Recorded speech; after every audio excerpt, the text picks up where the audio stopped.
The train headed for Sunset City will be departing soon.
Yeah, so you're just like, Sonic all I'm forcing saying is that it. maybe the audience needs to start the show this week. I'm They never not helped out with saying- that.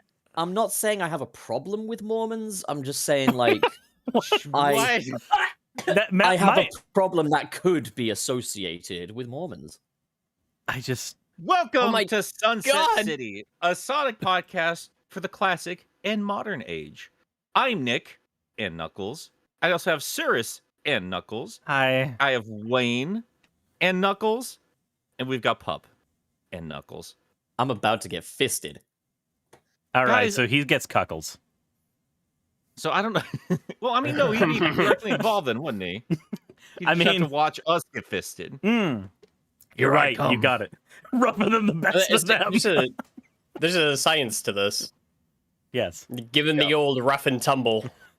Oh god. So, So- as per the usual, super chats get read out at the end. Yeah, We were don't we were worry. doing some early ones, but Oh, we I mean, I can think we it's can just- still. Well, no, like we were doing early ones for a couple weeks there, but I think it'd just be easier for us to just do it at the end like we've always done, and we've got some fun ideas for the future, which we'll talk about later on. Who's making those? Wayne, are you noises? okay? Sorry. You just every single second. Like, are you Well, all right? Yeah, you're not Fuck fucking off. douching again, are you, buddy? No! Oh my god! He's just Look, all I'm saying is there's nothing wrong with not having a filthy asshole. he's just feeling that liquid train back up there. I'm just I'm gonna put my finger in your pocket, Wayne. putting in my resignation. You've already died once. How much worse can it get? Pup is getting canceled for sexual harassment at the workplace. No, I'm just gonna dingle his keys And around, the you know. 15th meeting about Pup was had that day. When are we gonna get enough meetings that starts matching up with our episode count? Because we're getting there. Well, I just see them as an opportunity to hang out. So, like, you know, At least there's Are a you lore-based very- reason. Are you very good friends with HR at this point? it's all just a game to me, honestly. Like, It's a numbers game. Eventually, you'll get to dingle that dangle. You know what I mean? First of all, I just want to say a very special thank you to Nick for sending me out a deluxe edition of the encyclopedia. Love it. Thank you so much, buddy. My And pleasure. I also had the Lego set come through as well, and I've been building that, and it's a lot of fun. One of my patrons, Cecil. You know Cecil. I know Cecil, yeah. Yeah, he managed to grab a hold of one too. He really likes it too. I mean, I really like the box for it. I'm not a Lego guy, so I'm not gonna go for it. But yeah, it does look really nice. Eggman Wait, aside. Yeah, Eggman looks horrible. Is Cecil a guy?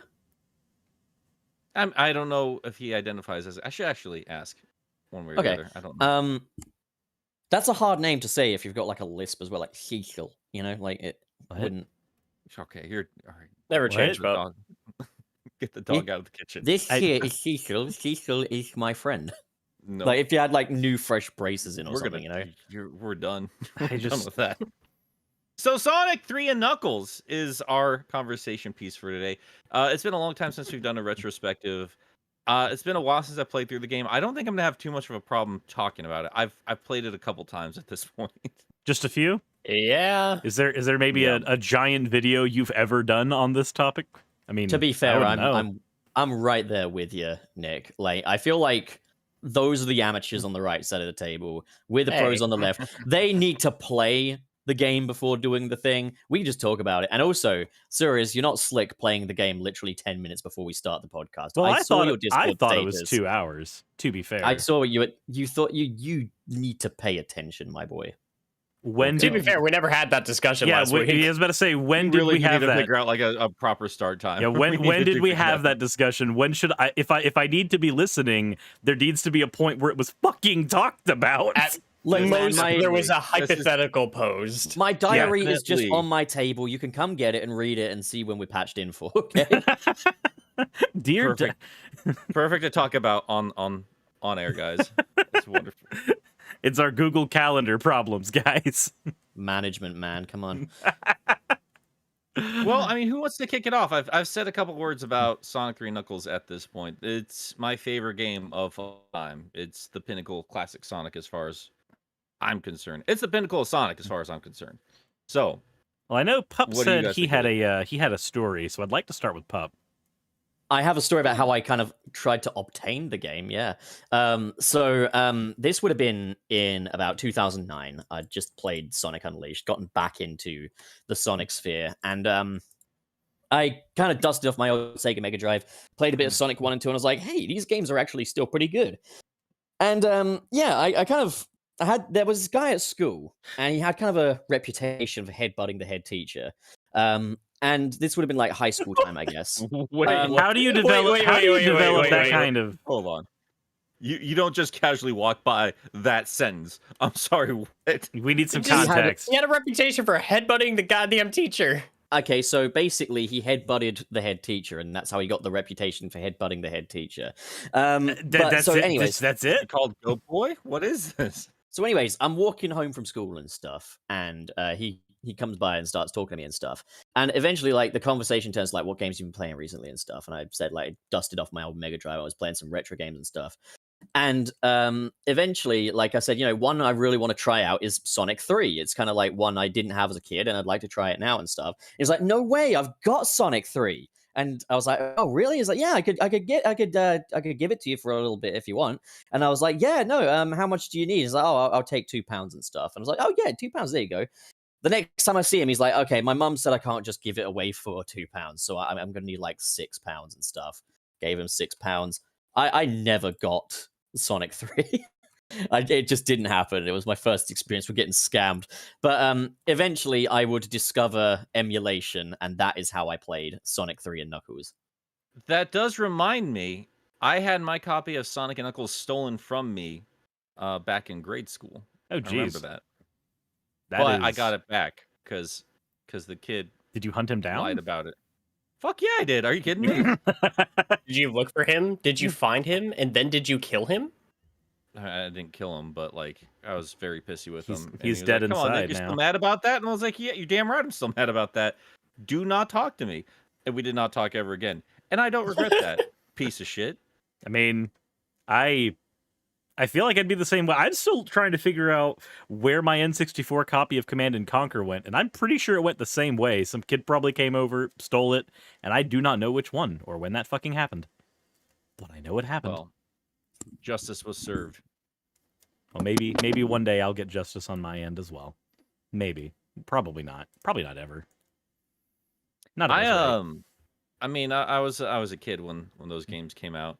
I really liked Sonic 3, but like I said in my videos, like I felt kind of unsatisfied by the time I was done with it, just because you'd spend like 3-4 years playing Sonic 2 up to that point, and that was a very beefy game. And like Sonic 3, like I never went for the Emeralds first run through. Those were always way too hard for me as a kid. But like I was done with it by the time, like the same night I got it. I think it was like 1 or 2 nights. We'd rented it and I'd beaten it, and I was very confused. Like, You're like, I is mean, that that it? was fun, but is that it? And didn't feel the need to ask for Christmas or anything after I'd rented it. But since Sonic and Knuckles was that fall release, I asked for that instead with that very satisfying ending, and then the lock-on stuff, and then was like, okay. And then like for like the next year, I think I would ask my mom to rent Sonic 3, and it have to be that specific copy of Sonic 3. So you could keep your save data. Because it did take me a very long time to get through, master the Emerald stages, get through all those levels. Like it was a beefy game for a little kid. But yeah, like one time we got the wrong one, and I asked her to drive me back to Action Video so we could go get the correct one, because they had 2 copies of Sonic 3 over there. And this was 94, 95. I mean, this is going into 95. I didn't own both those games for a while. So that's when like the second was out. I think the PS1 was close by. There's newer shit like people were excited for, so I could get my hands on either copy of Sonic 3 without too much issue. But that was my childhood. And my experience with it is a little different. So y'all know I was a Nintendo baby, not a Sega baby. So my experience with Sonic 1 and 2 was going over to friends' houses and playing on their Genesises first, and that was like the only way I could play that game. But then when it came to Sonic 3, by the time I even knew that game existed, my interactions with it were first finding the PC copy of it at an Office Max, and then my mom telling me that I couldn't get it because our computer couldn't run it, which I found out later was a lie. Mom didn't know how to tell if a game could be ran on a computer or not. But my friend who had Sonic Adventure 2 before I ever got my GameCube also had Sonic Mega Collection. So I got introduced to the Sonic Boom opening for Sonic CD. I got introduced to Sonic 3, just Sonic 3 at that point, because he hadn't unlocked it. For those who don't know, in Sonic Mega Collection, you have Sonic 3 and you have Sonic and Knuckles on that game, but you have to actually earn Sonic 3 and Knuckles. You have to, I believe it's like play all the games 100 times and it unlocks it in the menu. And then this you can will come up again. Yeah, and then you can actually play Sonic 3 and Knuckles, the version where they're locked on together. So I had no idea that the lock-on technology was a thing at the point until I started watching like old Screw Attack videos, and they would talk about it. Because for me, Sonic 3 and Knuckles, I had only ever experienced this game as a disc game, whether it be seeing it in an Office Max or seeing it on the GameCube, and then when I finally got my copy of it, all of it was always disc-based for me. And I remember when I actually started playing it, because I didn't play it at my friend's house, I just watched him play it, and then when I got my GameCube, I started playing it. The one thing that popped in my head was, this game is too big. Like, for a 2D platformer, it, in terms of scale and scope, at least in like how big they designed the levels, they are massive when compared to what we had in Sonic 1 and Sonic 2. And I remember getting lost in some of those levels. But the other major experience that I had, aside from getting lost in some of the levels, was, if you remember on the Sonic Mega Collection disc, they had the Sonic covers for the comics, for all the Archie comics.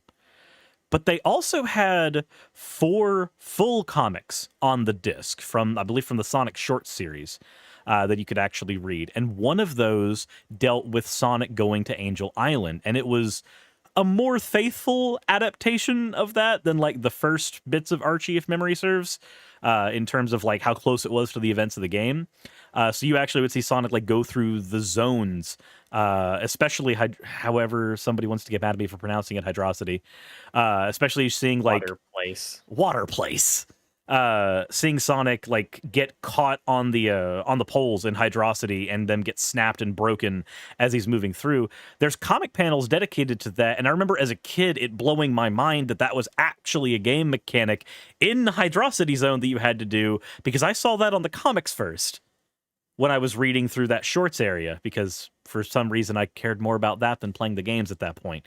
So I just remember like this cacophony of learning like little bits about this game as I went, finding out the thing existed in the first place, finding out about the lock-on, seeing what the ways that the satellite media represented it, and finally being able to actually sit down and play through the game, and then finding out, because I never beat it in its locked-on mode, finding out that there were actually different final bosses based on whether or not you had them in lock-on mode or not, like whether or not you end up fighting Big Arm, for instance. So like a lot of that stuff it just slowly trickled down for me because I never got to experience the game on original hardware.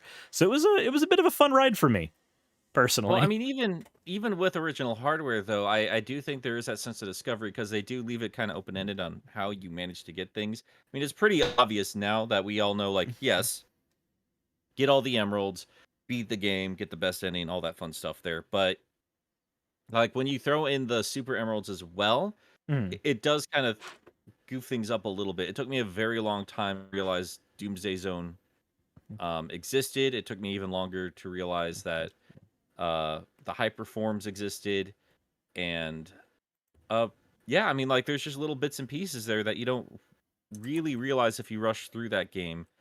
I mean, now it's all obvious, but like that sensitivity was a lot of fun back then. I think it has like arguably the best discovery aspect of any Sonic game, I think.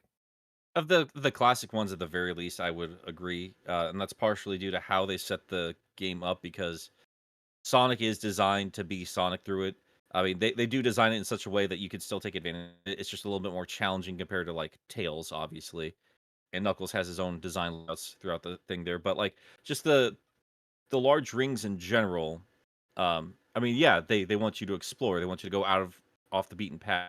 Want to get the good ending there, which I thought was really cool. And again, I'm going to be repeating points I've made in videos prior, but I feel like it's the culmination of learned from the previous games, because I still say like Sonic 1, CD, and 2 all have special, unique gameplay design throughout them, regardless of what people feel about CD. I still feel like they were going for something very specific, and going in with that mindset, it still works for me. But I would say Sonic 3 and Knuckles takes the very best from all of those previous games and applies them into one game, and it's wonderful. I really, really love that game. I mean, it is interesting when you mention it like that, to see that a lot of the vertical game design, the verticality of those levels in Sonic CD, I never really thought about how that kind of does carry over into Sonic 3 and Knuckles, but looking back on it, that is one of the reasons why I got lost in some of those levels, is because of it's not always just a straight shot from left to right. There's a lot of vertical platforming that game is asking you to do, and sometimes going from right to left instead. Just so that you can scale up some of those even early on, and that is a carryover. I will say though, like there's been a critique I've seen occasionally, and part of me is like, well, you're just being an idiot, and the other part of me is like, well, I mean, I guess that could have been considered by the developers, and that's some spots in like Marble Garden specifically. I'm thinking about it, where you could take Sonic and you just go into a corner and like, well, what the fuck was the point of this? I'm like, well, the point of that was Knuckles right there, buddy. Like, you can't scale the spot there. It's like, yeah, but you have to go through a couple of treacherous hazards to get to this dead end for Sonic. I'm like, well, fair point. But yeah, I would say that would be the one downside to that. It doesn't happen often, because again, they do have enough here that help Sonic get through spots, and like the Knuckles specific spots usually are those like those rock walls, or a completely different opening level, just so you never have to deal with it at all. Yeah. But very rarely you do get into spots that are dead ends that are just unsatisfying, when usually you would find at least like an extra life or a ring or something there. But it's like, nope, that's just where Knuckles drops down. And when you first played the game, like Sonic and Knuckles wasn't out yet. So going through Marble Garden, Right. you don't even have access to that character at that point. So you're just like, do I just do this with Tails? Is that what I don't get it. Like I do remember Marble Garden probably being the one zone that I got lost in the most, and I think a lot of those dead ends did attribute to it, because like you would get up on a top and you would try to navigate your way around like an aerial maze, and then you would smack up against one of those dead ends, and you just had the thought of like, well, where do I go now? I thought I was going the right way. Marble Garden was, back in the day, my definite least favorite of like Sonic 3. But I feel like maybe we should do like a run through of all the different levels that are in the game as well. Because I think there's a lot to say about this one. And I mean, my first observation, because I played Sonic 3 before I played Sonic 3 and Knuckles, was the game in terms of the amount of levels was definitely shorter than 2 was, but the levels are significantly bigger. Yeah. It's very So I true. kind of saw it as like an okay little trade-off. I think it's just because last boss was so unsatisfying. Like the music didn't fit like this going into it. They spent so much time building up Knuckles in the marketing up to this point, just to have us not interact with him at all outside of cutscenes. When you say the music didn't fit, are you referring to the music of Launch Base Zone as like a final level? I really did not vibe with the Jackson stuff for the most part. Back in the day. But yeah, like taking it on its own, like it's just not a very satisfying ending as far as I'm concerned. I mean the last boss music of Big Hand was amazing. But outside of that, yeah, just very underwhelming compared to what Sonic 2 had on offer there. So, okay, shall we talk a little bit about like comparisons between like 3 standalone and 3 and Knuckles, or like if we were to take these games as standalone, which is better out of Sonic 3 and Sonic and Knuckles? Well, that's the thing though. Like I feel like, because I've seen Yuji Naka say this before, or somebody before, where it's almost just like this regret that the game came out in 2 separate pieces.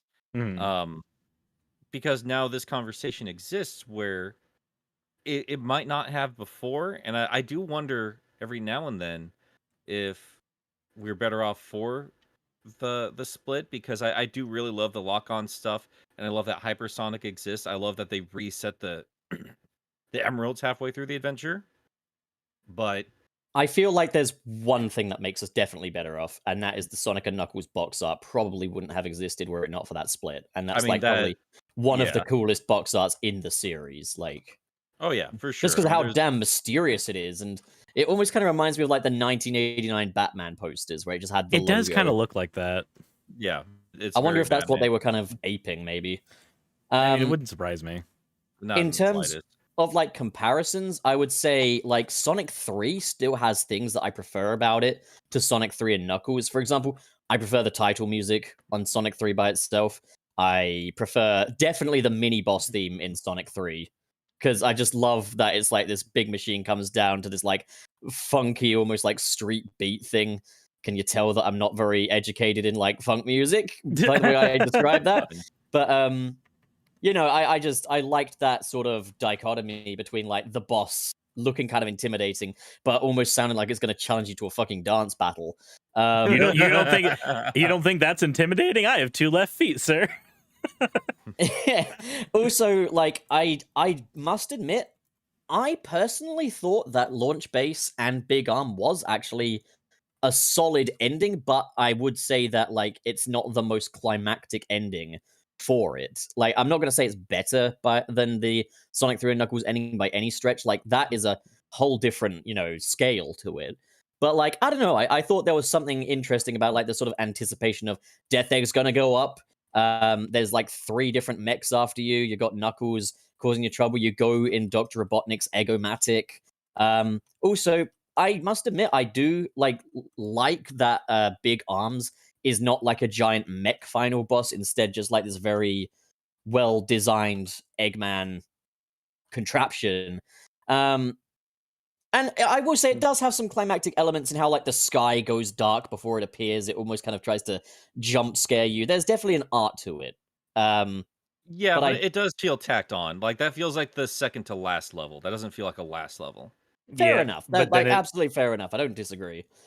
I do think in terms of scope though, it for other games of that time having, because what is it, like six zones for Sonic 3, and then there's 8 zones that are locked away in Sonic and Knuckles, right? Yeah, I think it's 6 and 6, or am I crazy? So Sonic 3, I guess so. you I have don't know. I can't do count. I can't do math. Math count. So math count. for why'd they add Mushroom Hill Zone in that list? You idiot, Google. Embarrassing. No, the total is 14. So maybe you guys are right. So yeah, we have Angel Island, Hydrocity or Hydrocity, whatever flavor you pick there. Let's Marble just Garden, rename it. Carnival Night, Ice Cap, Launch Base, and then they added Mushroom and Flying Battery. Like, no, slow your roll there, buddy. I'm also going to say this. I love both halves, and I definitely think like the last part of Sonic 3 and Knuckles has some of the best of what the franchise has to offer. But overall, I would say that Sonic 3 is the more enjoyable half of the game for the most part, with the exception of like the finales. Like, if we talk about like, would you rather play Angel Island or Mushroom Hill? Angel Island wins it every time. Hydrocity, fucking Aquapolis, whatever you want to fucking call that thing. Aquapolis.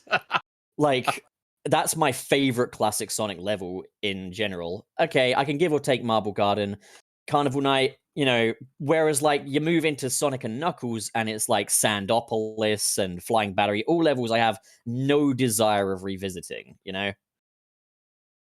I mean, maybe I just played more Sonic and Knuckles. I much prefer the back half of the game. I think Mushroom Hill is a very genius level, just depending on how you look at it, as both as an introduction level and as a midpoint to kind of refocus you, especially if you've replayed the game multiple times. Well, yeah, I won't pretend it's not well designed and stuff. I just think Angel Island has more narratively going on, and it's just more fun in my opinion. But then again, to each his own. Yeah, I just think there's a little bit more Sonic-y design going on in there. It's like you have a couple fun set pieces in Angel against it all. I do love that level. The one thing I don't like about it is there's a lot of times where you have to stop your momentum dead to do those like pull down vine thingies, where like you have to just press up and down for a little bit. But I mean, to be fair, there's an element of that in pretty much any Sonic level. So yeah, and I don't know. I guess that's why I like Mushroom Hill. I mean, as a starter, there's a lot of that stop and go stuff there, but I think it's, again, like I'm talking like I going right off my old script. I apologize. I do think a lot of that stuff is there just to let you have fun more than anything else. I think it is supposed to be there in terms of an introduction. Like, here's how you can interact with your world and just dick around and have a good time. It's got a chill, mellow vibe to it. It's just fun. It's relaxing.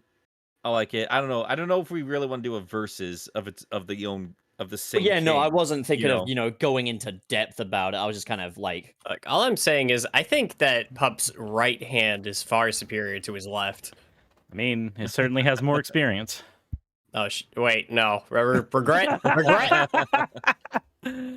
am I smiling? Am I laughing even? Like, So we need to figure out how we are actually going to tackle this, because it is a very confusing game, because it was released as 2 separate games when it was very obviously meant to be one game. So is there anything else like you guys specifically have to say in terms of like having it split apart? Because I think it's very confusing personally if they regret releasing it as 2 games, that every time it's been re-released since they've never really put it out like that. And I wonder if it's out of nostalgia, like they know I like to think that like Takeshi Iizuka is just at a desk hanging his head over like such regret, but then simultaneously splitting the games up every chance he gets. But he's just like, I sure do wish I didn't have to keep splitting these 2 games apart while he's doing it. I mean, I never talk about Hypersonic is like it just looks exhausted. I never got to talk about my history with the game. All right, true. fine, Wayne. Fuck. Yeah. Come on, Wallace, let's hear Who it. actually cares about Wayne? Like, let's be real. Oh. He cares about your kidding. hands a lot. You should respect him more. Well, that's Damn why I it. put them in his pockets regularly, so he can feel like he has them.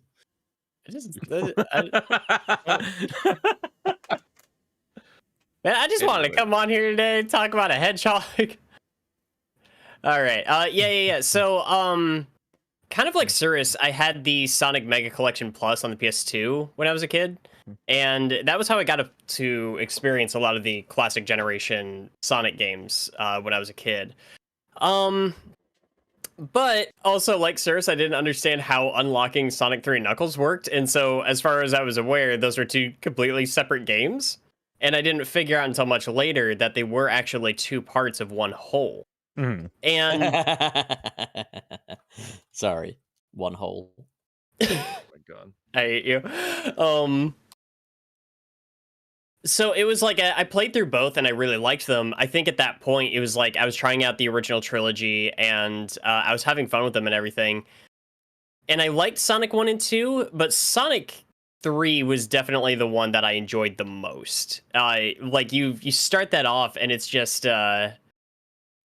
Angel Island is such a cool location. You start off with like it's got all these new cinematic elements, like the mini boss comes in and just sets the entire island on fire, and then that changes the course of the rest of the level from there on out. And there's stuff like that throughout the entire game. It's fascinating.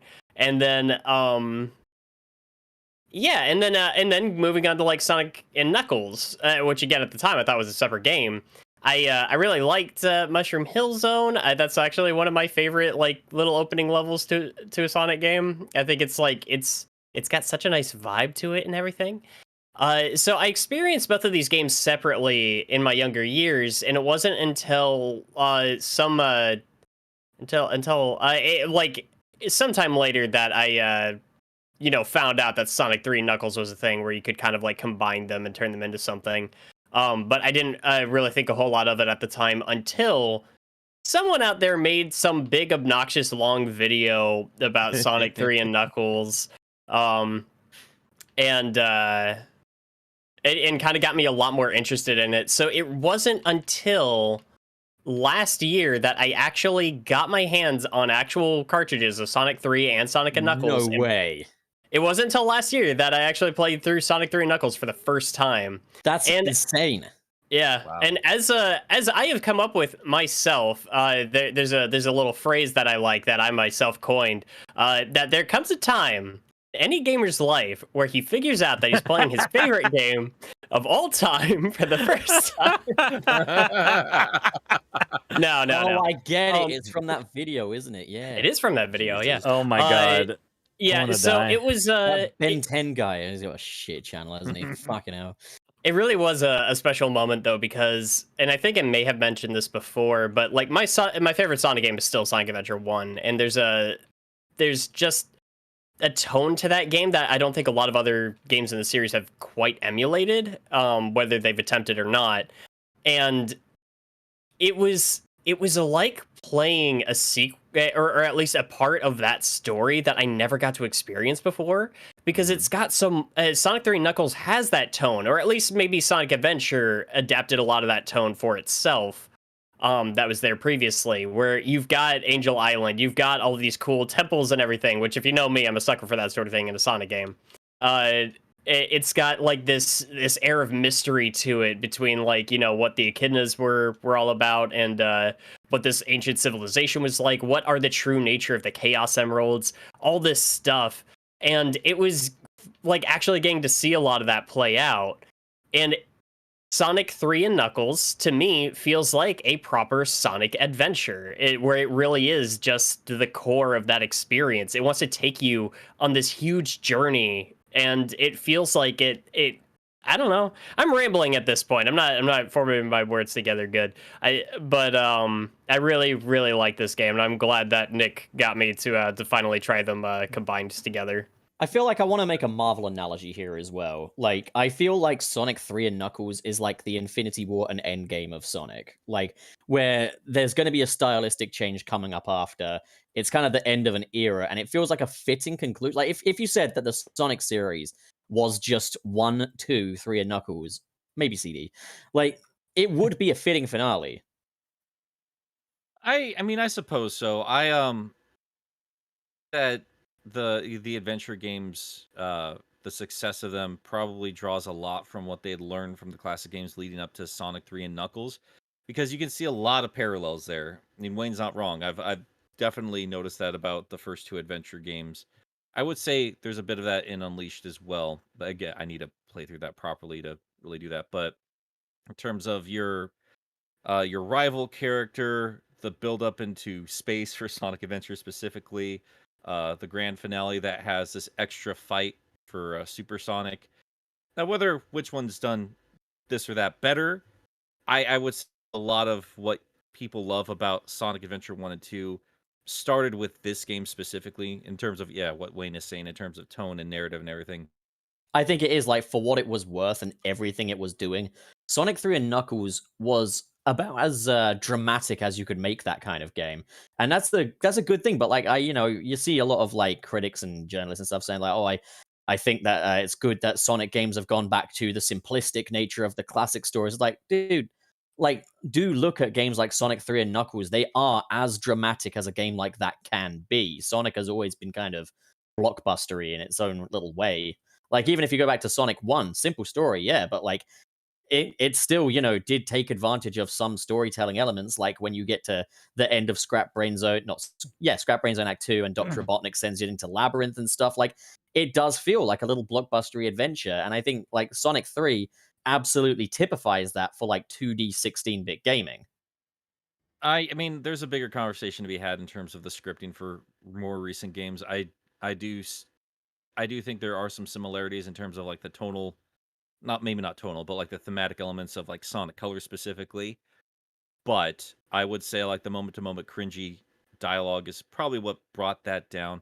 I still think if they'd gone silent that game, you would have told a much better story in your own head comparatively. Mhm. I think the failings of the more simple stories of Lost World and Colors comes down to some really hokey dialogue. If you had just, I mean, handed off to Ian Flynn, for instance, I think you would have had a much better story. Just to give you an idea, specifically, if we're going to make these comparisons, I'm thinking about it. A big problem I had with Lost World is that we have Sonic in this brand new mystical floating landmass with this big angry enemy, red enemy, and we never learn anything about Lost Text. We never learn anything about what a Zeti is or their relation to this world. We are invaders to their homeland. So the bad guys by the end of it. And it doesn't, when you compare that to what Sonic 3 and Knuckles did without spoken word, and what they did for Knuckles, and what they did for Angel Island, and for the overall world building that they did in that game, I mean, the Master Emerald is still around, for fuck's sake.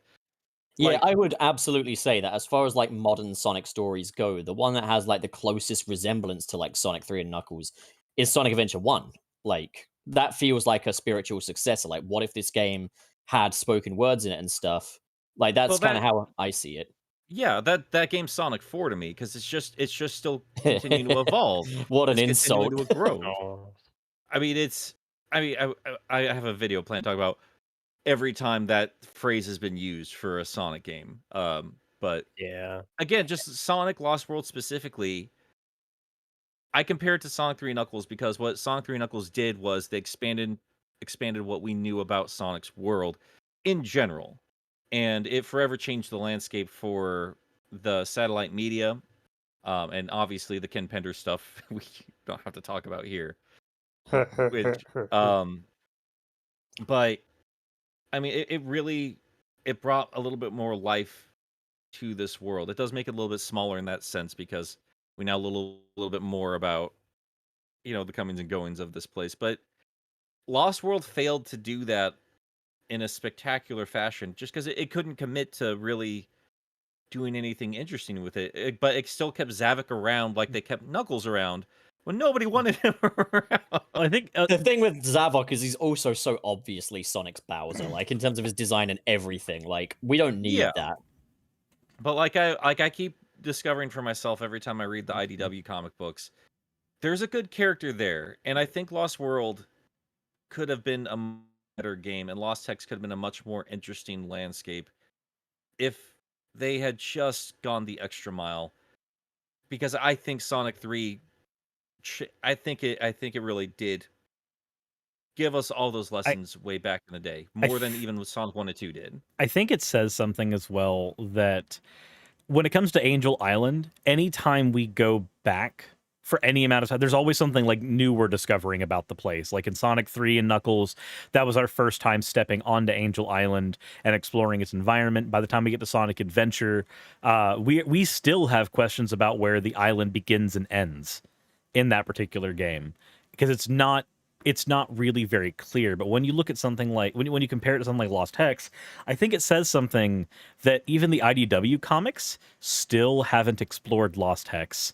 They just don't care to. The actual like characters of the Deadly Six are more interesting than the location. The location I feel has like nothing. there was an example of the game and the story not being very well intertwined. They needed a gimmick for this new world and this new gameplay style, so they came up with the Lost Hex. It's like gameplay first, concept later, basically. Whereas And with I'm fine with that. I'm usually fine with that. But like, if you're gonna go out of your way to make a script, do make a little bit of a better effort here, guys. Well, because like if you look at if you just look at the way that levels are set up in Sonic 3 and Knuckles, you start out in Angel Island Zone, and then you go down into what might as well be the sewer system of that world, Right. and then you find a carnival there, which we've never still gotten like a full explanation why Carnival Night Zone exists. But then we go to Ice Cap Zone, and these are all naturalistic environments that feel like they're places that we could reasonably be. Then we find ourselves in the places where Eggman's encroached on it. We find ourselves in Launch Base, and then we go back to nature in Mushroom Hill, bouncing, and then we start bouncing back and forth between like Eggman locations and naturalistic locations. But when you compare that to what's in Lost World, Lost World's very much like, okay, so we have to have the ice level, we have to have the desert level, we have to have the Mario checklist. Angel Island didn't really concern itself with that in the same way. It still had those thematic levels, but they felt like they were almost like when you're playing Breath of the Wild and it feels like everything's a natural extension of the landscape. It feels a lot more like everything's cohesive in Sonic 3 and Knuckles compared to something like Lost World, which we all could kind of agree. Lost World was trying to do the same thing.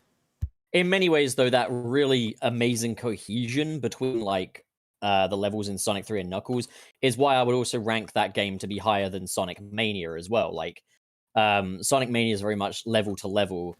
Sonic 3 and Knuckles, there is such a storytelling cohesion between these different locations and everything, and it's admirable. I don't hold it against Sonic Mania that it didn't manage to recapture that, of course, but like, that's what I think makes Sonic 3 and Knuckles the best of the classics, is that it has that.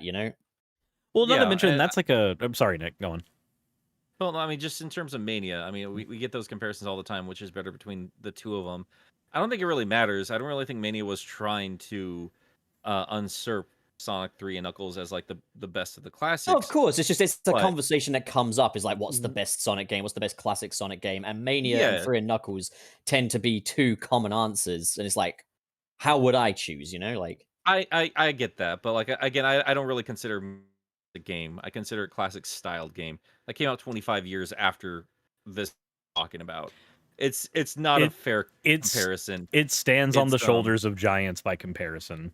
I will say though, like in terms of that old school gameplay, what I like about Mania is like it just reminded the world this streamlined play style still works. It's still good. Shut up, you baby critics. It's still fine. Don't worry about classic Sonic. Well, what are you talking about, Nick? Sonic was never good. Right. Anyway, but I would say that those guys have the capabilities to make like the greatest of that style Sonic game if Sega would let them off the leash there. But no, Nick, it has to have Chemical Plant and Green Hill Zone again. Release the Whitehead Cup. I never want to see either of those two levels again. Ever. Especially Chemical Plant. I can't wait to play Sonic Origins where we get to play through Chemical Plant again. Yeah, I want to next week. I want to talk about what we want from Sonic Origins. I keep thinking about that. Let's a new game. What do I want from Sonic Origins? I want Sonic Frontiers. That's basically it, you know. And I want it without that really awkward standing half on the ring shitty promotional image. Just Please. honestly, rename the game to Sonic Mega Collection plus Divide minus fucking Pi. There's something about that render that they released that just doesn't strike well with me. It's so awkward where he's just like sitting there with his hand like just kind of like towards the ring where he's just like, hey, come on, get in, kids. I've got candy. Oh my god. It felt very, we superimposed Sonic on here without thinking about any of the implications. And I know that like that ring, it's supposed to make you feel like the teleporter rings in the Mania And yet animations. Sonic is like standing in front of it like a sticker that's been placed on it. It feels like you're messing with the sticker collection in freaking Smash Brothers, like your Spirits collection, and you just made this in the Super Smash Brothers Spirits collection, and you're just like, look, I did it.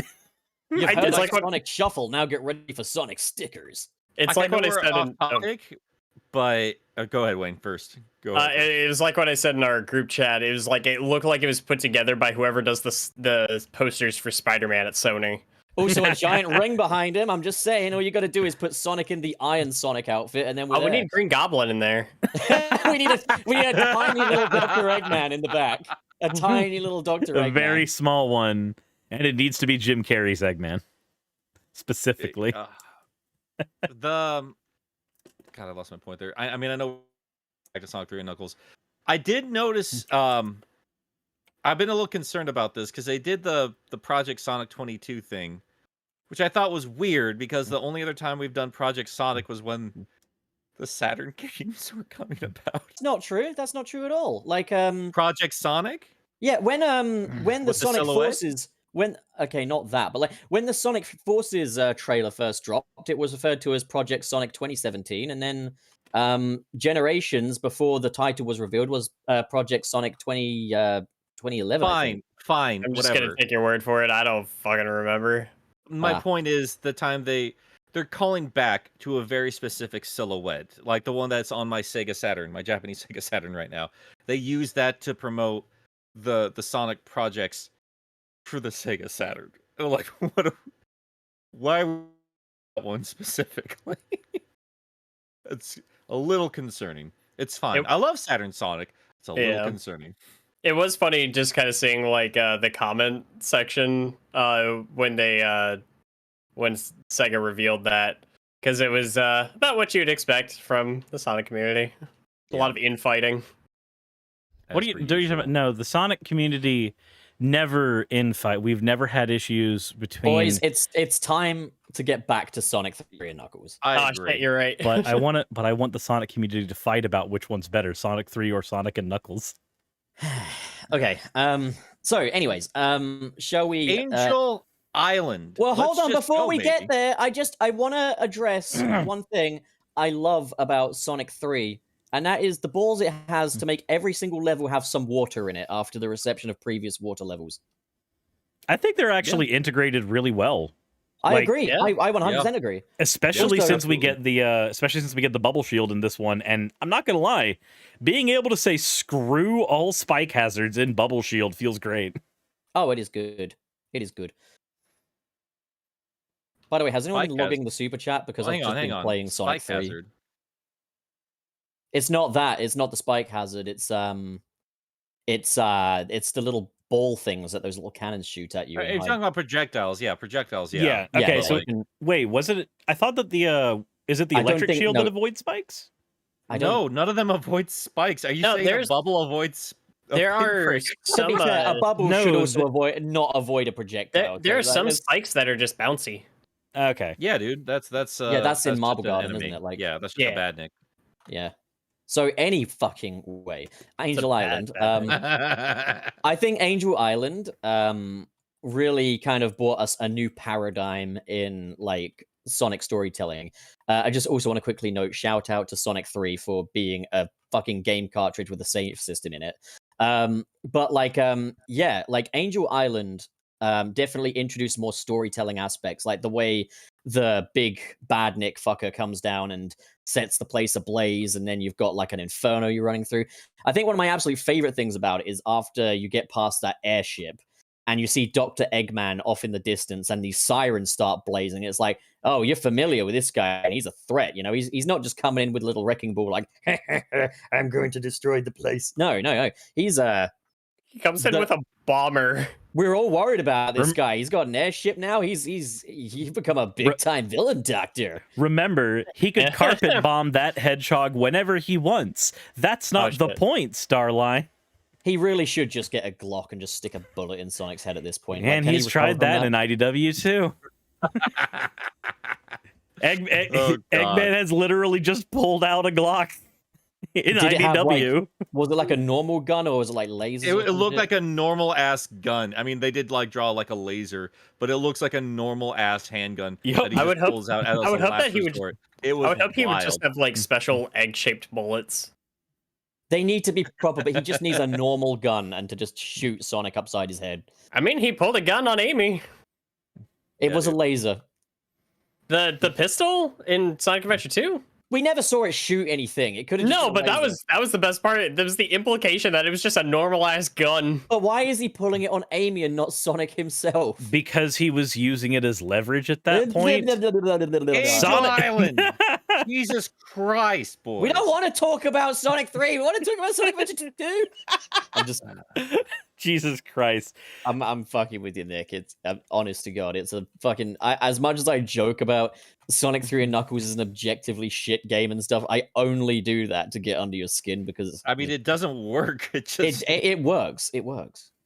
I mean, if you legitimately believe that, be like, well, you have bad taste, don't you? No. It works. Like I got my reasons, man.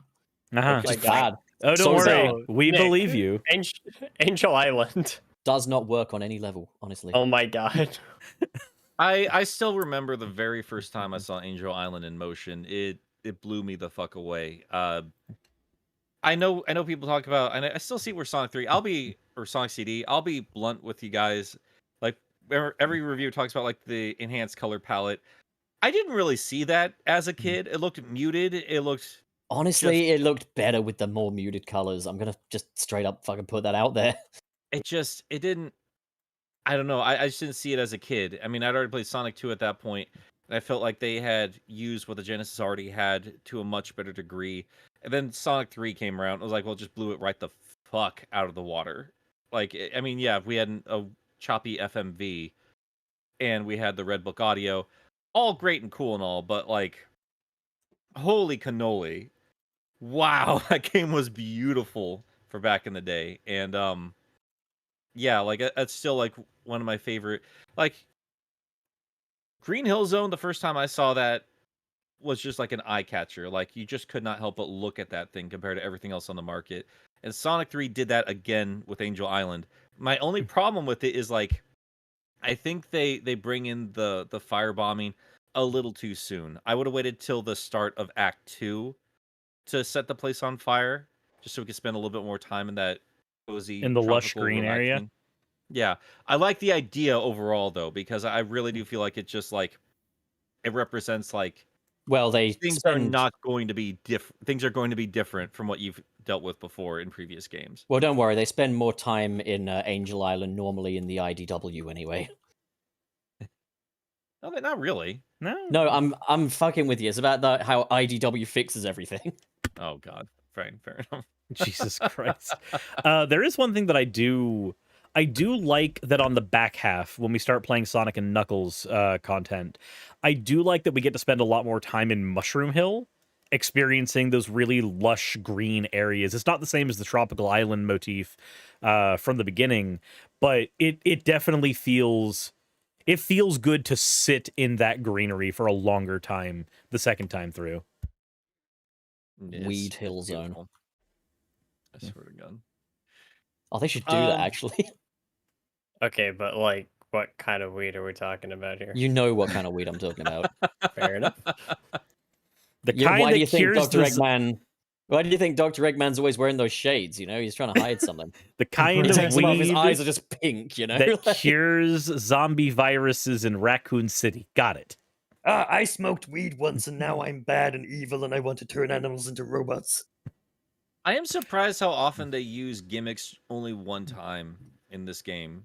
Like that hollowed out tree Mm-hmm. that we all have to run through to get to the blowing up stuff there. They don't really do anything like that again. I mean, you have some cylindrical stuff down the road, but not that tree. Like you only see that tree that one time. The waterfall you deal with one time. I They don't know, definitely yeah, show a it's like lot kind of restraint with gimmicks. that kind of stuff.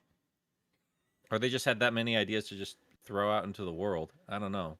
I mean, I will say this: I like experiencing those level gimmicks once, and then not having not experiencing them in any major capacity again later, because it makes it to where each level has its own very functional identity, and it's not having to ape stuff from other previous levels. but it's not in like a stupid fucking way, like Sonic 4 Episode 1, for example, where every level is like, This one you push a rock. This one is a maze. This one has zip wires. It's an original game, guys. It's not a rehash.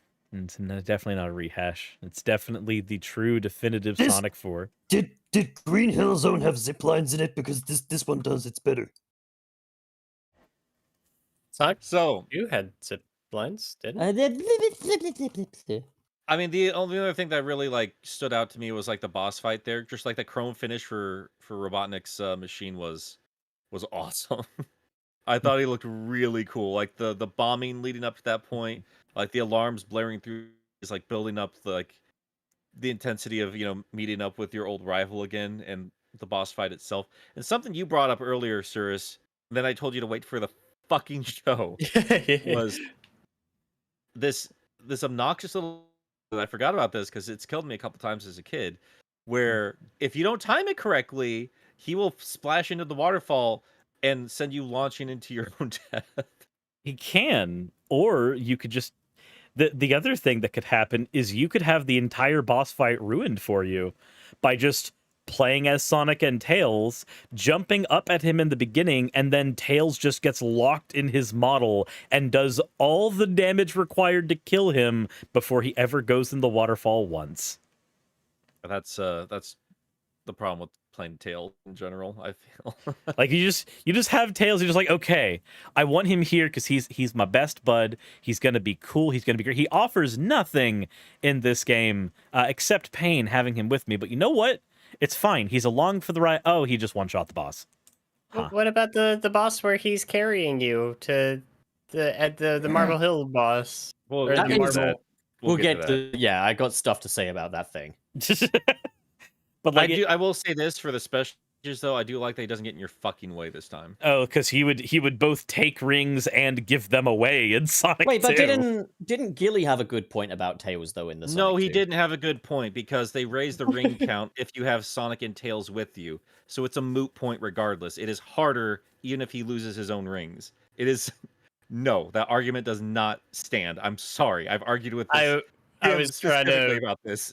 I was trying to replay the Sonic 2 just the other day, and man, I'm sorry. The special stages in Sonic 2 are just bad.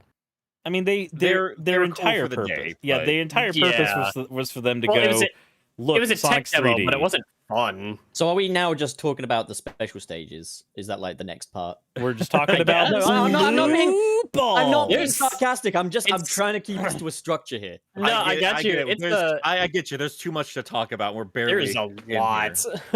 And we got things to do today, boys. And please tell me someone is jotting down the super chats because I just started playing Sonic 3 for a bit and got kind of a bit absorbed into it, and I haven't been logging the super chats. Uh-oh. I don't think one they're- of you I've been- guys I've been surely trying to- could pull your weight. Come on. I was already playing Sonic 3 I before don't we think there's started. been one Thank you since very AKA Shonen, so I think we're okay. Uh, All right, anyone no, that's we super got one or chatted, two. just We got one or two. Give me one. super give me a chat sec. again, and then And we'll... I like. Oh my god, I like how I like how y'all. I like how you just get on my case for We- playing we Sonic only 3 missed- before the show. Yeah, I know. And now okay? We here only you missed one. are. We only I missed wasn't one. doing it for research purposes. I was doing it for fun. Okay. Uh-huh. Hey, Yeah, don't Uncle Wayne worry. is here. I got it fixed. We only missed one, and I got it logged. We're good. Did you say Jesus. Uncle Aiden? He said Uncle Uncle Wayne. Wayne.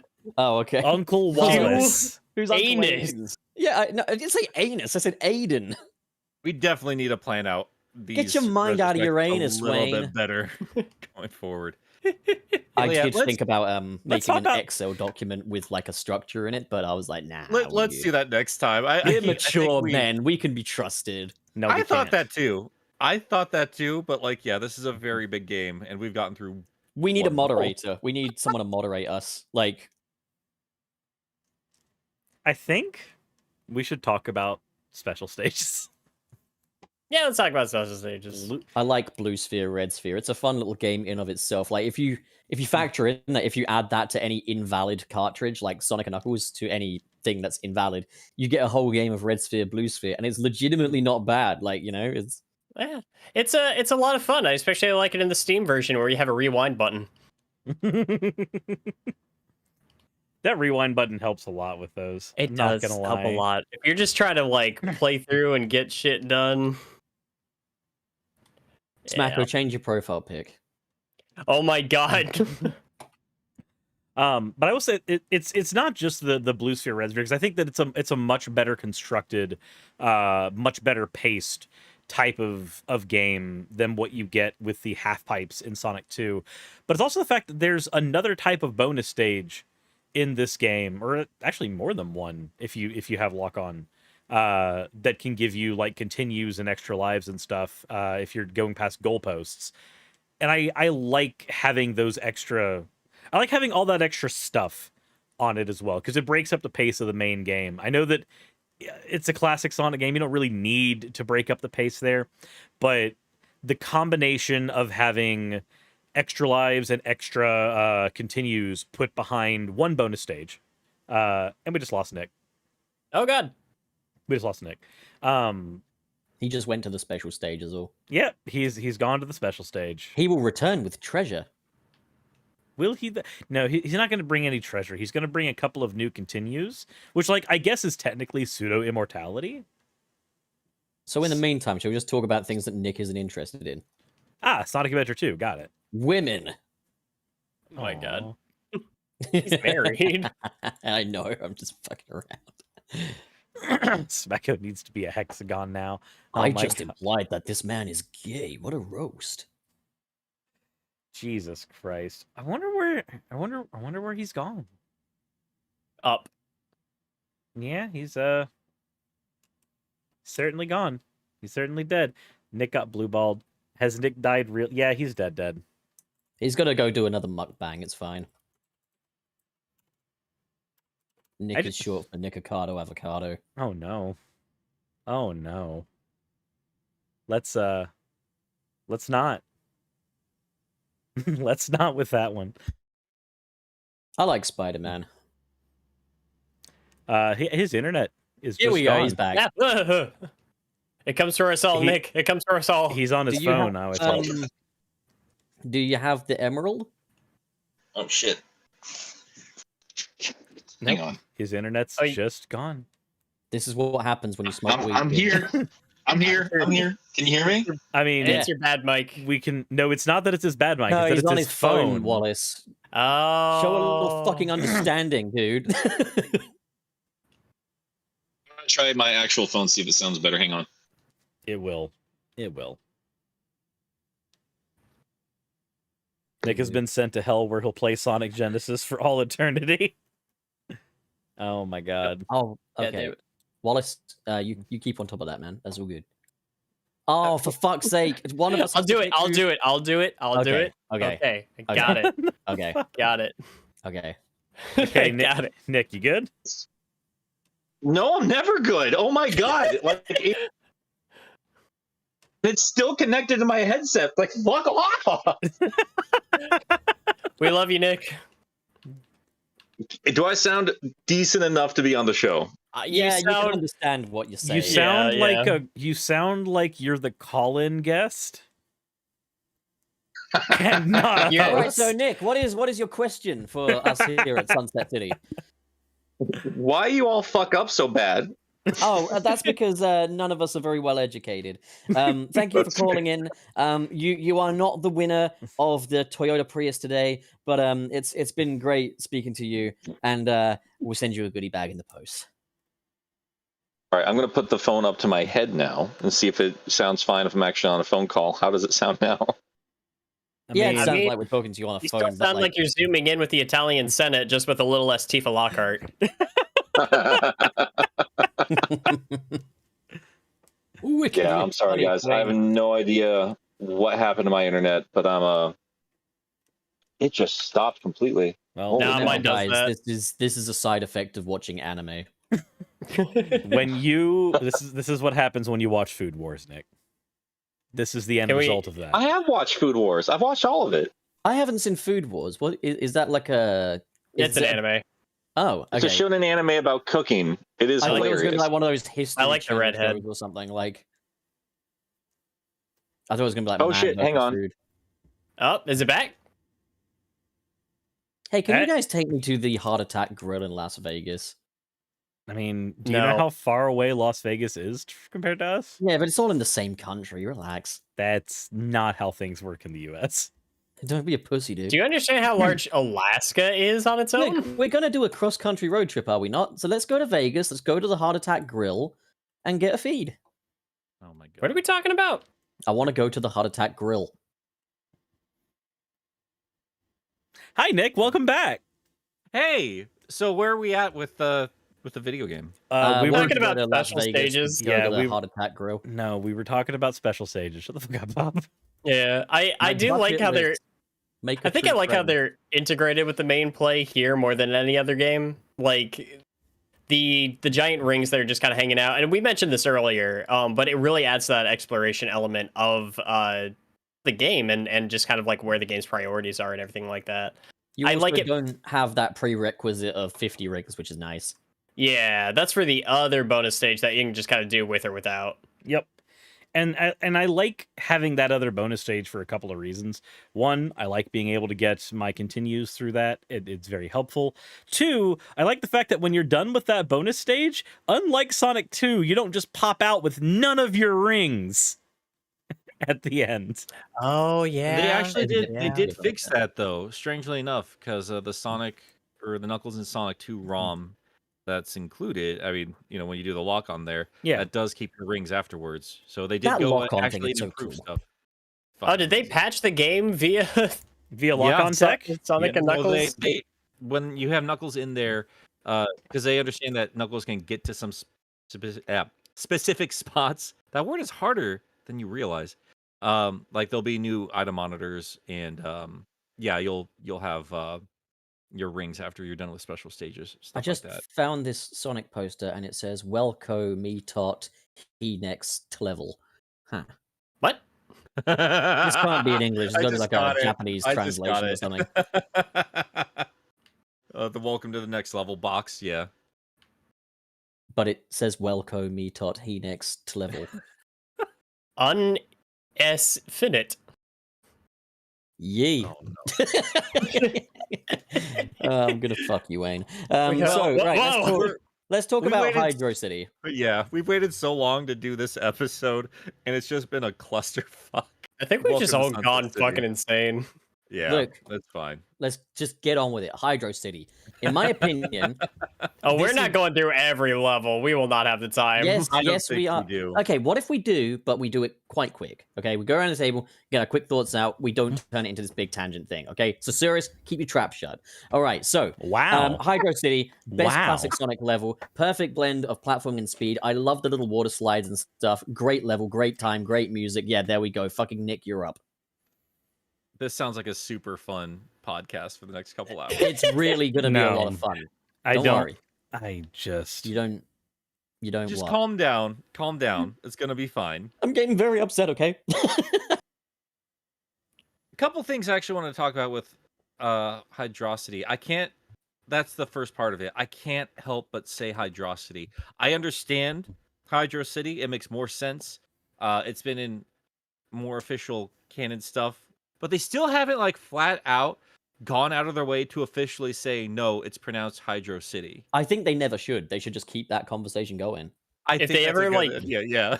If they're ever saying it in like dialogue or something, and someone needs to like start with hydro, and then like they get cut off with another Yeah, like a truck another just call or goes something. past. Even though Yeah. they're not in anywhere where a truck would be, it just goes past. I They just can literally I be think it'd indoors. No, I really like. I want to do like a little comic, just like I want to have Sonic and Knuckles debate it. I think that would be hilarious with Sonic saying, "Well, no, velocity, hydrocity." It's like, dude, this is my island. I It's like, can't- okay, so yeah, somebody here telling you what that says because it says hydrocity. I can't wait for Sonic comic to officially have Knuckles say, "What the fuck is a hydrocity?" I would love it if they did it like IDW, where there is no spoken word. It's just there in the dialogue, and we still never know, and it's never addressed. Oh God! And then Or they're that just would going get, back and forth, and it's spelled the exact same way, and we can't tell how they're pronouncing it. Yeah, that's what I mean. and then we'll get the Adrenaline Dubs version of that issue, and we'll still have nothing clear. But then we'll have the argument of which one is saying which version as well. Yep. So just literally layer it up, you know? Make Exactly. it... That's cool. That's cool. I like that. I'm just repeating points I've said before. I was more interested to hear what you guys had to say about this game more than myself. Because Well, I've I'm said not that allowed to say 1,000 times. anything. Oh, you're gonna be fine, Suris, for God's sakes. Just the balls on these guys, the red and blue balls on these guys, to just say, fuck it. We know you don't like the water. We're gonna make one of the best levels of the series that is themed entirely around water. And if we're gonna have Mania comparisons, this is where they drop the ball, because the original version is way better than the Mania version, as far as I'm concerned. I think there's a lot of fun set motifs that are here in the original version. That, like, anytime I think back, I think of the poles that get cracked whenever you're going through the waterways. I think of the areas where you get like grabbed by those hands, and they just like increase your velocity while they're holding you in place. Yeah, like it's weird to say this probably, but there's this kind of sense that Sonic 3 and Knuckles has, where it's like the levels themselves are kind of written in a cinematic way, where everything that happens is basically what it almost feels like they were creating these as if they were going to be in a cartoon, you know? Yeah, and I think that's one of the reasons that those Sonic shorts comics always translated really well when it came to these areas, because and I think that's also one of the reasons, like when you mentioned that they don't use the gimmicks for the levels as often as as often as other games would. They just they use them once, you see it, you remember it, and then they get to the next thing. I think them operating this way, I think that makes it feel really cinematic when you go through these levels, that those set pieces are there and you're like, oh, I remember when the level did this. And it's not like a thing that's being repeated ad nauseum. It's a thing that like you remember it fondly. And when you go through and you play through the game again, you remember it again. And it's not like you're not constantly being bombarded with the same thing. Yeah. I think if I had to choose a level which gimmick just kind of drives me crazy, I'm not that crazy about Marble Garden. Shall we have that segue into a Marble Garden discussion then? Let's well, that's what I was trying to do. Okay, Yeah. great. Good job, Wayne. So well did done, it. man. You well done. You justified yourself. Oh my God. Right, so Marble Garden is a zone I remember hating as a kid, but I must admit, upon replay now, I think it's even Stevens because it's got lots of slopes, which is really fun to just, spin down and everything. I think as a kid, what I hated was when the level starts like collapsing on itself, but at the same time, I had no trouble with that today when I was playing it during the podcast earlier. The spinny top things are fine if a little overused. And the boss gives me anxiety, but it's actually not that bad. But like literally, you're just dangling over this thing, thinking, "Oh God, bottomless pit, I'm gonna die." And it's like, "Oh no, Tails got me. That's nice." You can also take off like 70% of his health before that fight takes place. That's true. Yeah, you can. That's another thing I like about Sonic 3 is it doesn't really force your hand to do anything a specific way. Like, you can still have the option of taking off a little bit of its health. And I hope they don't do that thing in like, the remaster or whatever it's fucking Origins, where it's like, okay, now he's locked, so you can't hit him while he's in this state. I like having that versatility. I like it as well because it feels like it adds a lot of agency to the player. Like if you can just squeeze in some hits before it comes to the final fight, then you actually have that extra power there on your side. I think stripping that away from the player is not a good idea. I think though. I think it's the dumbest shit in the world. I think it takes away from the entire set piece. I think it's I'm completely against you guys on this one. Well, I like to think that like Sonic has, can think on his feet and get jumping and first and get some extra hits in and stuff. Like it feels more like you have a little control over the player, Like it feels more what's the word? More kind of like you are Sonic if you have the extra option to hit Robotnik a little bit before the boss actually properly starts. I get that. I definitely get that. It does kind of fly in the face of later on when you're chasing him down into his mech, or even back in Sonic 2, though, because the game is very picky and choosy about times when it would make sense for Sonic to just blap something out of existence. It would make sense for him to just attack Robotnik while he's there. It doesn't make sense for him to just stand there and watch Knuckles giggle while he jumps onto a switch that turns off. We're getting into kind of almost EFAP territory though with some of these criticisms. I don't understand lyrics that would come later in life when in fact during the course of this game we almost exclusively see Knuckles chuckle. So I think that the thing that they're trying to establish with that is that Knuckles has a face that he puts forward for everything, and it's not really what's going on there, because remember, he's scared shitless in Aquatic Mine and Pumpkin Hill in Sonic Adventure 2, but like the lyrics of his songs are all like, no, I'm not afraid. Well, no, I like to think that is very much like, because like if you take the rap lyrics in Sonic Adventure 2 and like look at how Knuckles actually behaves, he's so placid, whereas like in the rap lyrics he's like, oh yeah, I'm a tough guy and everything. I like to think that's the stuff that's playing in his head. I like to think he's just canonically like singing to himself throughout the levels. He's like, oh yeah, Rouge, she's sexy and smooth. I like that. But he's actually really shy around girls anyway, according to Sonic Jam. I don't know if you guys have ever seen the Venture Brothers, but there's an episode where like there's this one henchman character that's just like he's making music for himself while he's like getting in his bad guy uniform. He's like da da da da da da da da da da da, and I want to imagine that's what Knuckles is doing.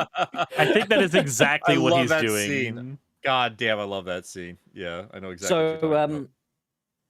Yeah, like I think, Knuckles was a great addition to the game. I think it is important that we do talk a little bit about Knuckles, at least for this game, because it was like his big debut and everything. And I think, he made an impression in this. I think this game did one thing that some Sonic stories have really fucked up with his character.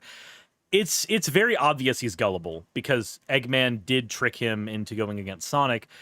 But it's also very obvious as you play through this game that he is a very clever individual when it comes to like the environment on his island. When it comes, are you sure about that? Because the amount of times he gets toppled off of things. But when you're going through the environment, he is always one step ahead of you for the most part. Clever boy. But like I put that down to his ability to borrow. I mean, I put it down to him having... This is his own curve. Like, I put it down to him knowing this island inside and out and using that environment to his advantage.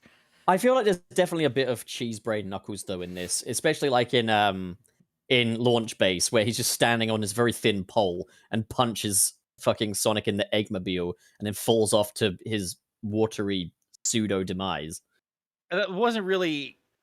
I mean... I don't know if he really expected the Death Egg to just start launching off like that, though. But he's not you can't be the brightest knuckle in the glove if you're going to be, doing that. But does he at that he point bomb though? The building before that point.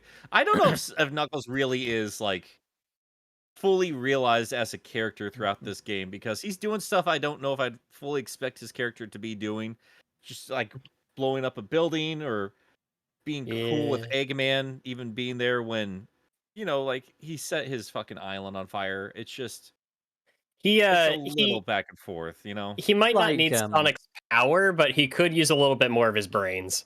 I like Knuckles though in Sonic 3. He's got like even when like especially if you're playing as him, his just basic idle sort of thing, just standing there and stuff. So He's got a little gormless look on his face. He almost kind of looks like he's like, "Yes, I am awake. It is time to do my morning routine." So when you're Like, playing when you're playing as Knuckles on his part of the story, though, you don't fight Eggman in a lot of those fights. They're replaced with robots. It's Yeah, because he's being They're trial all bullied. supposed to be. The only time you fight against Robotnik, it's a glitch. It's an error. It's not supposed to be in there. So it's supposed to always be the robots every single time you're fighting them. It makes sense that from his perspective, if he has no prior idea of who Sonic is, who Eggman is, who any of these people are, it would make sense from his perspective that Eggman could convince him, actually, no, Sonic firebombed the island looking for the emerald. We have to keep it safe, good buddy. So Eggman is basically that's- Jamesing him. Well, no, that's what I originally thought growing up as a kid. That's not what's happening. This happens after the Sonic story. All of it happens after Sonic's story. And they tell that to you through the environment. The Death Egg is gone when you go through those environments. The background of Angel Island is you see water for Angel Island when you're playing Sonic. You see the sky for Knuckles. It's back in the sky when you're See, that's playing good through it. design right there. Like, Yeah. It takes place afterwards, and I did not know that until the Sonic community and Twitter and everybody pointed some spots out for me, because I was always kind of like on the fence as I was growing up. I was like, because I went with that perspective for years as a kid, like, oh, he's hiding behind his own mechs, even though the Death Egg has his face on it and these robots look like him. But no, it's yeah. So it's that physically Eggman is further ahead than you because he's dealing with Sonic and you are dealing with the leftovers.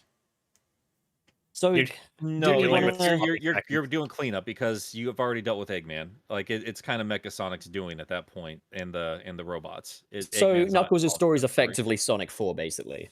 Basically, it's Sonic 3.5. Do we What also I've- want to talk a little about? Sorry, go on. I think we just kind of have to accept, like with any video game, sometimes we just have to accept that it's just being a video game, and we don't need a narrative reason for every little single thing. Yeah, I'm Yeah. okay with that. You know, I that's kind of how that goes.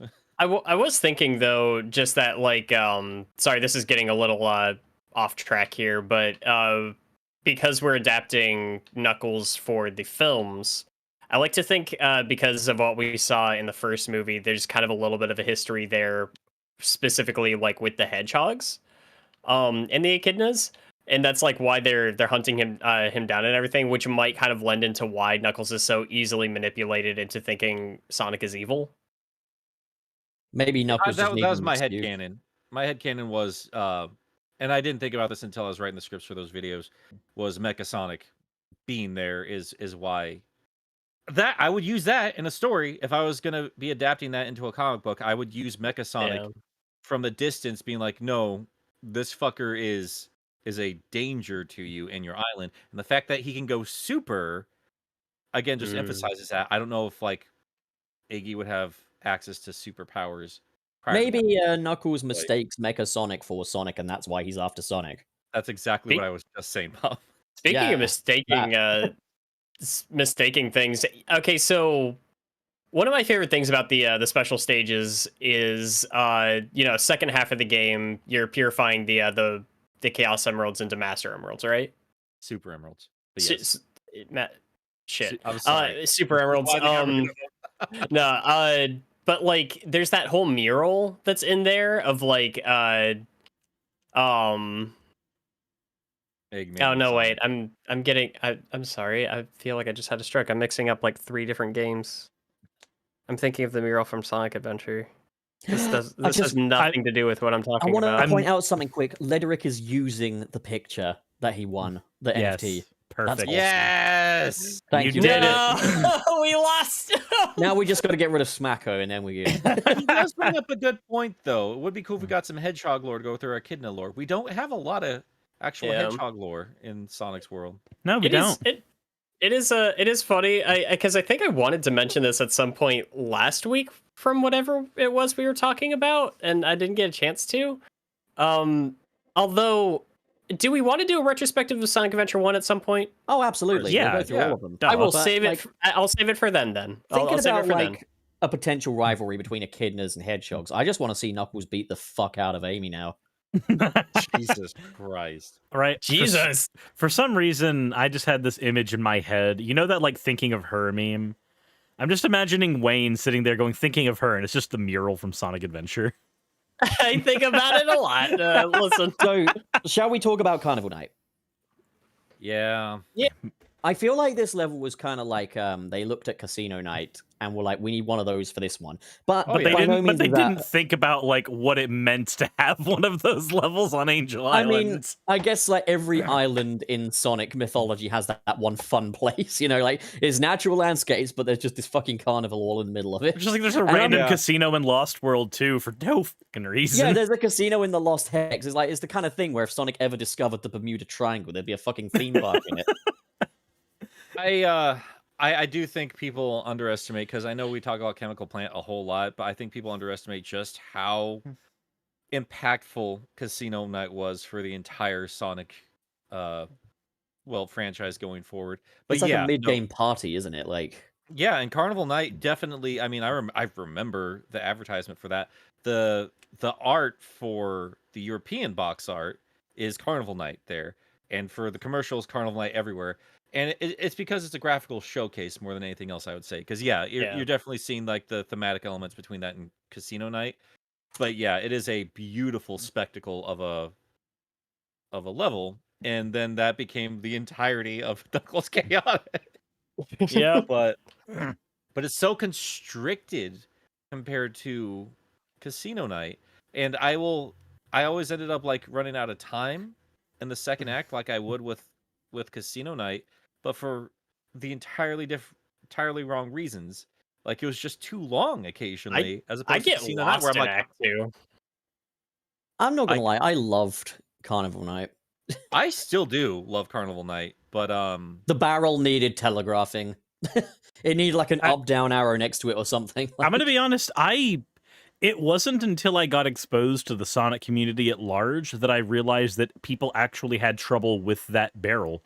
That's like, I- great and all, but show. it doesn't change the fact that that's a poorly telegraphed moment. it goes to show like some people had no problem with it at all. And I knew every time I knew when I was talking Sonic 3, I knew we were gonna get those assholes in the comments like, I figured out my first try. Yeah, because I it's like, never had a because like I problem with think Suris and I are in the same boat, but like neither of us are saying like there's not a reason people that we understand that people had issues with that and why. Well, it's just yeah. we were lucky. Just gonna preempt anyone that wants to be like, I got past the barrel on first try. We get it, buddy. Cock big, cock big. Like I think I think the reason that I even didn't have an issue with it in the first place is I'd been playing Resident Evil games before I got my hands on Sonic games. I'm a So, like, hardcore gamer. The idea of like literally putting your nose up against a part of the environment and pressing random buttons to see what happened is thoroughly ingrained in my skull. Part of it for me was there's that balloon platform that you encounter before the barrel, and the balloon platform kind of teaches you to kind of think outside the box with the platforming But elements that's a the little thing bit. is, I would tend to think like maybe jumping on the barrel to give it a bit more momentum and weight and stuff would do it. So the problem with the barrel is two things very specifically that I can think of. First off, Tails jumps. So like I'm gonna follow along with the AI component there. Secondly, you get a more immediate reaction from jumping as opposed to slowly waiting for it to go up and down, up and down. You have to do that for a little bit before you notice any actual change in what's happening there. So it's a fine idea, but like since they forced you in there, they clearly wanted to be a puzzle, and it's just a little jarring compared to everything else.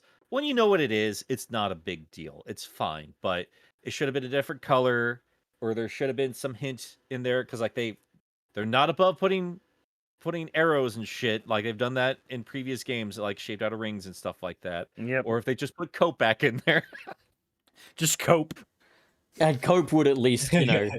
Yeah, but I mean it's very telling when Sonic Jam the re-releases of all of those games done by Sonic Team. It's still the original people that made those original games. When they do normal mode for that game, and I shout out to Geek Critique for pointing this out, because I did not play through the standard or like the normal or easy modes when I got Sonic Jam as a kid. But he points this out, like normal mode just removes it flat out. I think that's the case, maybe just easy mode. But there are parts of the stages they change when they revisit it in Sonic Jam, and I think they showed like, yeah, okay, maybe we kind of fucked up with this. It's fine, but it's not very well telegraphed. People say it's in the manual. I grew up with the English manual. It's not in there. So maybe it's in the Japanese one. I don't know. Yeah. But it sure as shit is not in the American one. Plus, I feel like that's not. Listen, like even back then, like manuals could get lost very easily. I can't. It's rare that I've ever actually seen like a complete Sonic. You know what? I'm gonna look this up right now. I've got. Also, I've got again, my if you have to copy of Sonic put 3 right here. if you have to put a level mechanic in the manual, it's probably a sign that that's not a very good level mechanic. Yeah, like Yeah, and Connor puts a good point here. It feels like a jumping challenge that you aren't good enough to clear, but you want to keep trying. Yeah, that's the other thing. If you went with the jumping thing, like there's not really a point that tells you this isn't working, because you keep getting a reaction from it. And like you can by jumping, I'm pretty sure you can get down there, because you have to be just quick as shit to do it.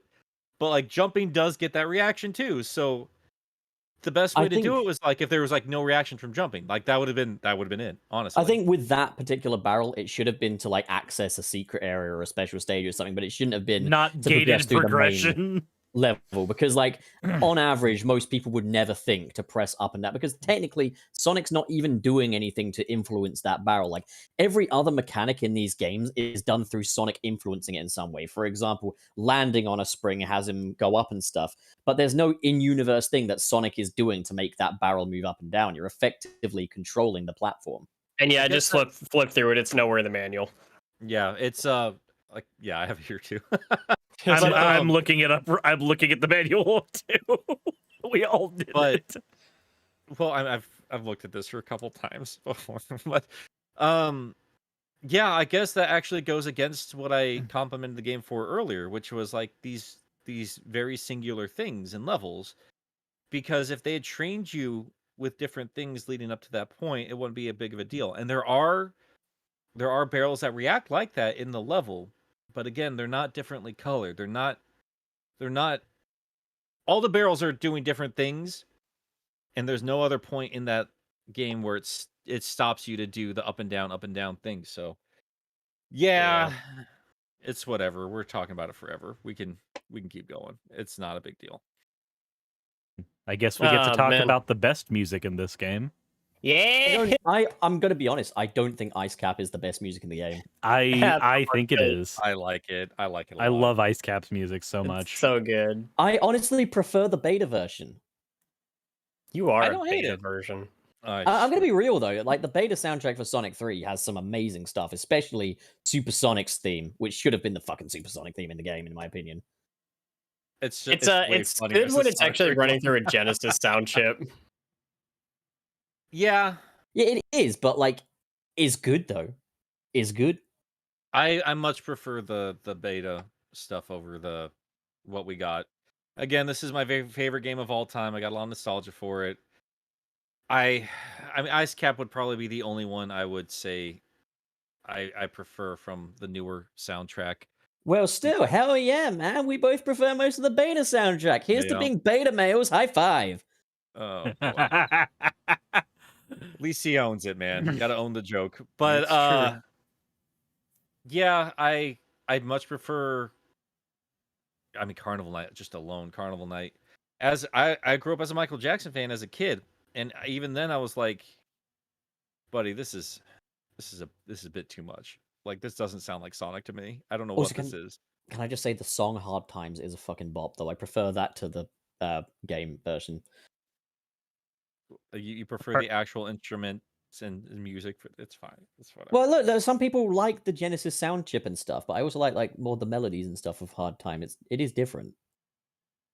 Fucking clown. But yeah, man. the Get outta here. MIDI did do those. And I don't know why we didn't think about this. I mean, me specifically, because it fucked up the rest of the soundtrack, and I just played along with everybody else. Like, yeah, the music exclusively for the PC one just kind of sucks dick too. I really should have just we had everything there to clues to be like, oh no, this is what was clearly meant to be there before Michael Jackson was involved. This would sound better through the Genesis. So whatever, lesson learned. I'm glad that prototype dropped online so we could get the proper music. Cockle. The level itself is pretty fun too. It is. Actually, yeah, it's a really well designed. Am I the only level. one here? What's going on? You're not the only You're one not, here. No, What? we good. We're here. Can you hear us? I'm here for you, Nick. Yeah, we're all here. I understand you're slipping into the great beyond, but I mean, you're here with us for a little longer. It's fine. We're all going to give you a little kiss. Like I know you're gonna. I'm not going to do that. Yes, you are. You're going to give him a little kiss on the foreskin. It sounded like you were gonna say forehead, and then No. we got cucked by the pup. You need to Google what that means. But I know what Nick, it means. Are you? Shut up, Nick. Are you here? I think his internet just went again. He's having a hard poor boy. times today. Yeah. All right then. Well, let's resume our conversation about the Sonic Adventure games then. Oh my god. I hate everything. Everything. That is a pretty good YouTuber. Yeah. Damn it. Come on, Nick. Everything's a YouTuber now. What's the matter, Nick? Are you sick? Need me to suck your dick? I'm just all right. And there he goes. That was I think that was a polite refusal.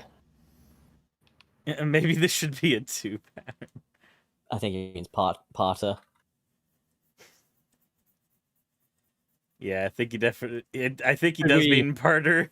Oh, hey, that actually kind of works. We could end it on a cliffhanger. But no, it doesn't work if- because we're not even through Sonic 3 yet. We're almost there though. We have like one level left to we're go. we're on Ice Cap right now. All right, Yeah. Like Nick, once you get back, Let's we finish up Sonic 3 and then we'll do on 3, then do K next week. Oh, when I say then do K, I mean Knuckles, not ketamine. So, right, okay. Yeah, we're gonna be doing some K. So, I will say this: I do like that Ice Cap.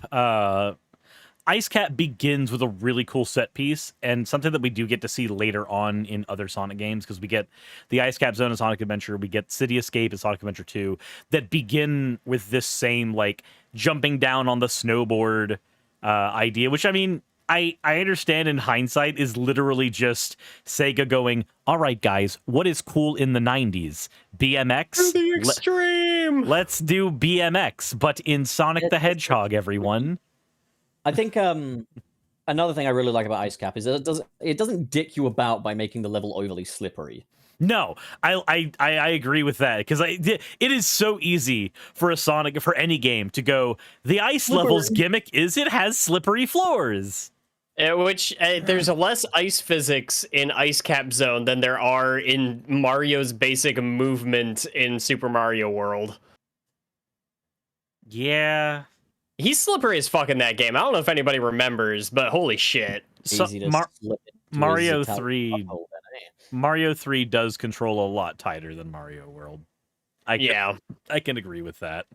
Do you think Mario's Here's penis Nick. has a mustache? I think it does. I think so, yes. I mean, why not? Nick, you right. I think so. Can Welcome. barely hear you. Welcome back. You can barely hear me. Oh, I can hear you a little better now. Wayne, don't do that to him. For fuck's sake, man. No, it's fine. It's fine. All right, okay, fine. so Is are it we though? are we good for just look, get on with it? Are we good for Ice Cap then? I mean, I don't know if Nick ever got an opportunity to talk about Ice Cap that much, Talk aside about- from talk the about Ice- music. Talk You about know, Ice Cap. I have a couple times up to this point. Look, man, we're not doing like this is a DLC, and the prerequisite is we watch our individual videos on our channel. Talk about Ice Cap, or I'll smack you. Oh my god. It's all right.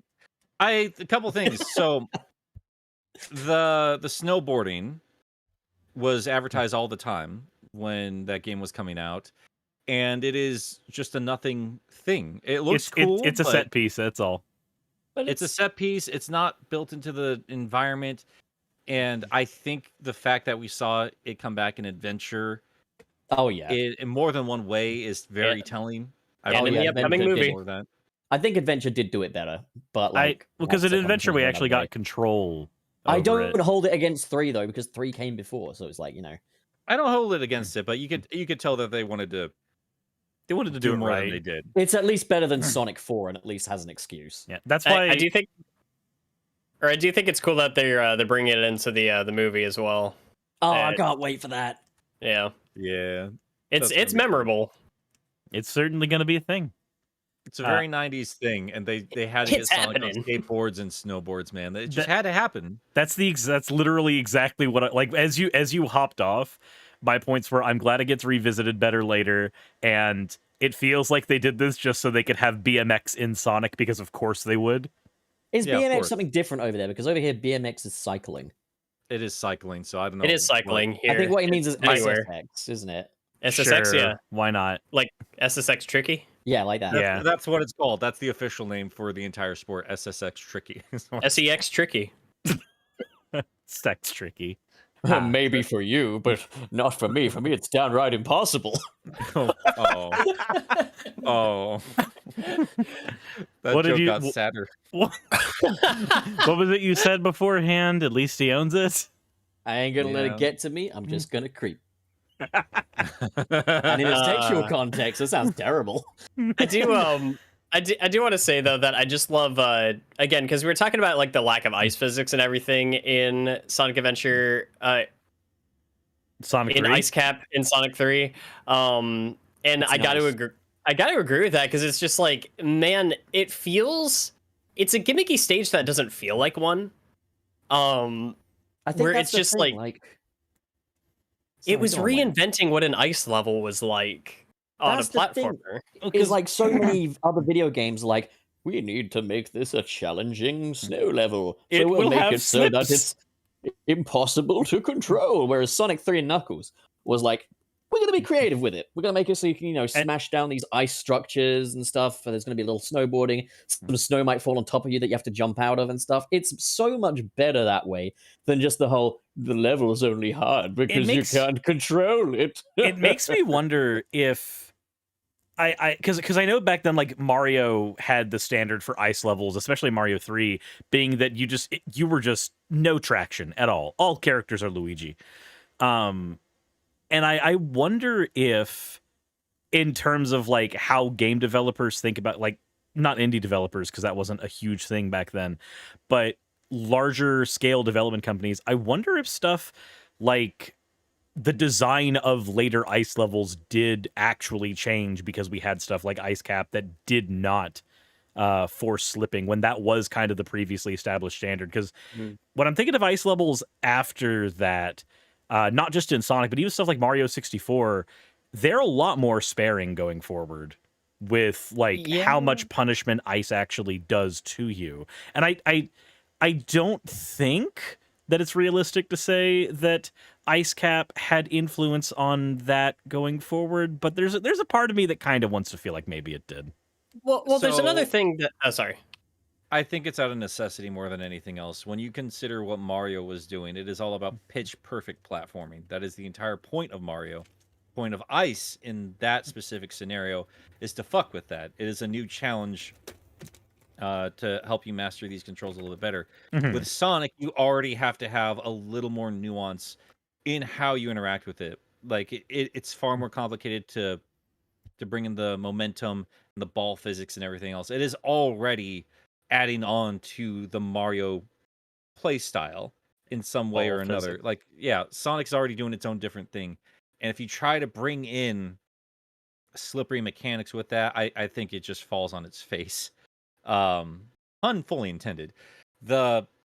I really do think it's just out of necessity more than anything else, where they realize like Sonic is already doing something so different that if we tried to bring in slippery mechanics, it's just gonna be detrimental to the overall play style. So we just have to keep this more in line with Sonic design, but with Well, some ice things here and there. And another thing that I appreciated about it, because it was like something that I noticed from both like Sonic 3 and like even some other games going forward, like Sonic Adventure, I think did a good job of capturing this, is that it kind of goes between like how extremely cool this kind of setting can be, like with the snowboarding, mixed with a little bit of just how gorgeous it is. Like it's a beautiful level where it's like not just, oh, here's some snow and ice. No, there's like there's spiky ice fixtures. There's like all of these like columns and everything that you gotta like destroy to get them down to a level you can actually jump on them. Like it's like an ice palace almost. It's so creative, and it's so out of the norm for what you would expect from a level like that back in the day. Yeah, and I think that's what they went with instead, where they're like, we really can't risk fucking around with slippery physics, so let's just instead put that emphasis in different parts of this, and that would be the aesthetic. That would be, yeah, because like you could switch out some of this stuff for like a falling stalactite, like if this is just like a cave or something like that. But instead they use ice, so it looks fun when he's jumping out of snow. It looks cool when he has to jump on icicles. It's brilliant. I'm not trying to say it's anything but that. It's brilliant. I'm very happy they did not try to copy the Mario formula in that sense. Because by the time Yeah. Sonic 3 was out, it was like, yeah, you can make some parallels, but we're very clearly doing our own thing at this point. So that brings us to the final level of Sonic 3, which is Launch Base Zone, where Sonic pops out of a little snow mound. And in many ways, I feel like Launch Base Zone feels like an evolution of Chemical Plant, in that you got like these tubes of liquid and stuff, and it's this very functional place. But I also just really love that aesthetic of it being like a launch base, like it's almost kind of space agey. I like the purple and yellow color scheme. I like the storytelling elements. One thing that I don't hear a lot of people talking about is I love that moment where Eggman is clearly shifting some cargo around his launch base, and like you get to go beat him a little bit. It gives like this sense of like, Dr. Eggman is actively prepping for his big end game thing Yeah. to happen. You And see him interacting with the world like in yeah, real like- time. it has that definite feeling of anticipation and preparations. And as like Nick said, I do think it feels more like a penultimate episode level than a final. But at the same time, like it's one of those things where there are definite trade-offs if you do treat this as the final level. Like, no, it doesn't feel like it necessarily has the exact same scope as like Death Egg, nor is the robot a giant one. But it's like you get 3 different boss fights, and like they're all pretty cool, and you get to ride in the Eggmobile while the Death Egg takes off. I do still think it's a really cool level and a cool final level. It's just not as climactic as, say, Sonic and Knuckles would go on to be. Also, the design is really good. I like how many slopes there are. I'll say there's an aspect of the level that I really like, and that it's an aesthetic thing more than anything. But if you look at the tiling in the level, it looks like it's an area that was made of brick, and then Eggman has slowly just started grafting metal onto everything. Like it looks That's a good very point. like it looks very much like it's something that almost like what he would do later in stuff like Sonic Adventure 2, where he would take a pyramid and then retrofit it to be his That's base. a good point. Yeah. It looks like that's what he does here, because I'm actually like looking at the tiling and I'm like, this looks really tacked on, and I think that's the point, because there's only bolts on the metal plating. One more thing I really love about the aesthetics is particularly in Act 1, where you can literally see the Death Egg embedded in the water just waiting to launch. It's like, I don't think in Sonic 2 you ever actually see the Death Egg from the outside, which I think is ridiculous considering it's a big part of the story. But like in this, you get your first proper look at the exterior of the Death Egg, and it's huge, and it's just looking at you with those 2 cold eyes. Like, there is anticipation here, like, and I love that. Yeah, the level of build up, and this game is so good at that. It's just that visual storytelling. It's something that you can kind of look at it as this was when Sonic started telling, like, really telling stories in its games. I think Sonic CD was trying to, and it was just not as successful. Sonic 3 is where it felt like they really hit the nail on the head, and for better or for worse, that's a trend that the franchise would kind of go on with for quite a while after that. But kind of echo your point from earlier, I'm so sorry, I don't know what's happening with my mouth today. But to echo your point from earlier, Pup, when we're talking about like people saying like, oh yeah, like the classic days when Sonic wasn't trying to tell a story and it was just all platforming all the time, and I'm just like, what games were you guys playing? I was like, no, they definitely did storytelling. They just did a lot of environmental storytelling, which is usually harder to pull off. They set a hell of a standard for storytelling in that kind of game. Yeah, it was cool. It's like the sort of thing where I almost look at it in the same light as how Half-Life decided to do all of its storytelling was in real time, where it was while it's all things happening around you, outside of cutscenes and everything like that. And Sonic 3 and Knuckles does that like a lot. It just doesn't do it with dialogue, so people don't notice it as much. But like, the fact that it's happening without dialogue shows more restraint and more expertise when it comes to the visual storytelling medium, just from my perspective. Yeah. Like, that's a whole other thing, is like, I feel like I don't need Sonic games to be mute, but I would like to see a return to environmental storytelling. And I feel like Sonic Forces is the ultimate example of how divorced from that concept Sonic Team feels. Because like the fact that they have those comm things in the game to tell you exactly what's going on, but you'd have not necessarily any real way of knowing that without having that on. Like, I find like, look, I don't want to hear Sonic characters talk while I'm just trying to play the fucking game. So I do kind of try and turn the comms off. But at that point, it just feels like a normal level that you're just running through. Like, you don't have that much of the environmental storytelling outside of like a few robots in the background or something. But even that is just nothing compared to what Sonic 3 brings to the table. Yeah. Yeah, it's like the mod for Sonic Forces, where it kind of extends out some levels, because it does feel a lot more like launch base when you consider where you start in that little snow pile and you see the death egg for the first time there. By the time you get to the end of Act 2, you're in the water because you're right next to this fucking thing. You've been moving closer this whole time. The background's been showing you this the whole time. And the hazards and the environment and like the gameplay changes alongside the background. And I think that's genius. Gaming is such a unique medium for storytelling. So I appreciate it when games tell their stories only games can, like ways only games can. And Sonic 3 absolutely did that. That said, that doesn't mean I didn't want to see the story played out in a more grand scale in different mediums. Archie failed completely on that front for me as a kid. Fleetway did a lot better. Not 100% perfect, but like I was so satisfied like when I discovered Fleetway existed and when I went back to that and I was like, thank you guys. Thank you for giving a shit about the source material. I think the game that has come the closest to that level of environmental storytelling is Sonic Adventure 2. I saw a brilliant video on like how what's a Radical Highway? I almost called it Rational Highway for a second there, but Radical Highway. Talking about the Zoom Zyke video? I think so, where it's like it's a playable cutscene that they refer to it as, and like like how the signage points to like, your destiny or whatever and stuff. Like, it's quite silly in how it does it, but like there's a lot of storytelling in like Radical Highway alone, and also like the forest level and everything for Sonic.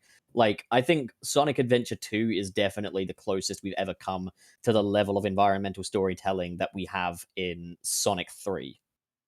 And that's why I say, like, I think there's a lot more in common than not with the adventure games and the classic ones, despite this weird tribalism between all of us here. There's a lot of lessons learned from Sonic 3 Knuckles that plays into those. Now, would I like the gameplay tweaked a little bit better? Would I like better localization? Yes, I would. But a lot of what people love about the adventure games started here, and I don't know. It's one of those situations where it's like we got more in common than we don't for this fan base. We're not so different, you and I. I'm not like you. You're a murderer. I don't have big cat boobs.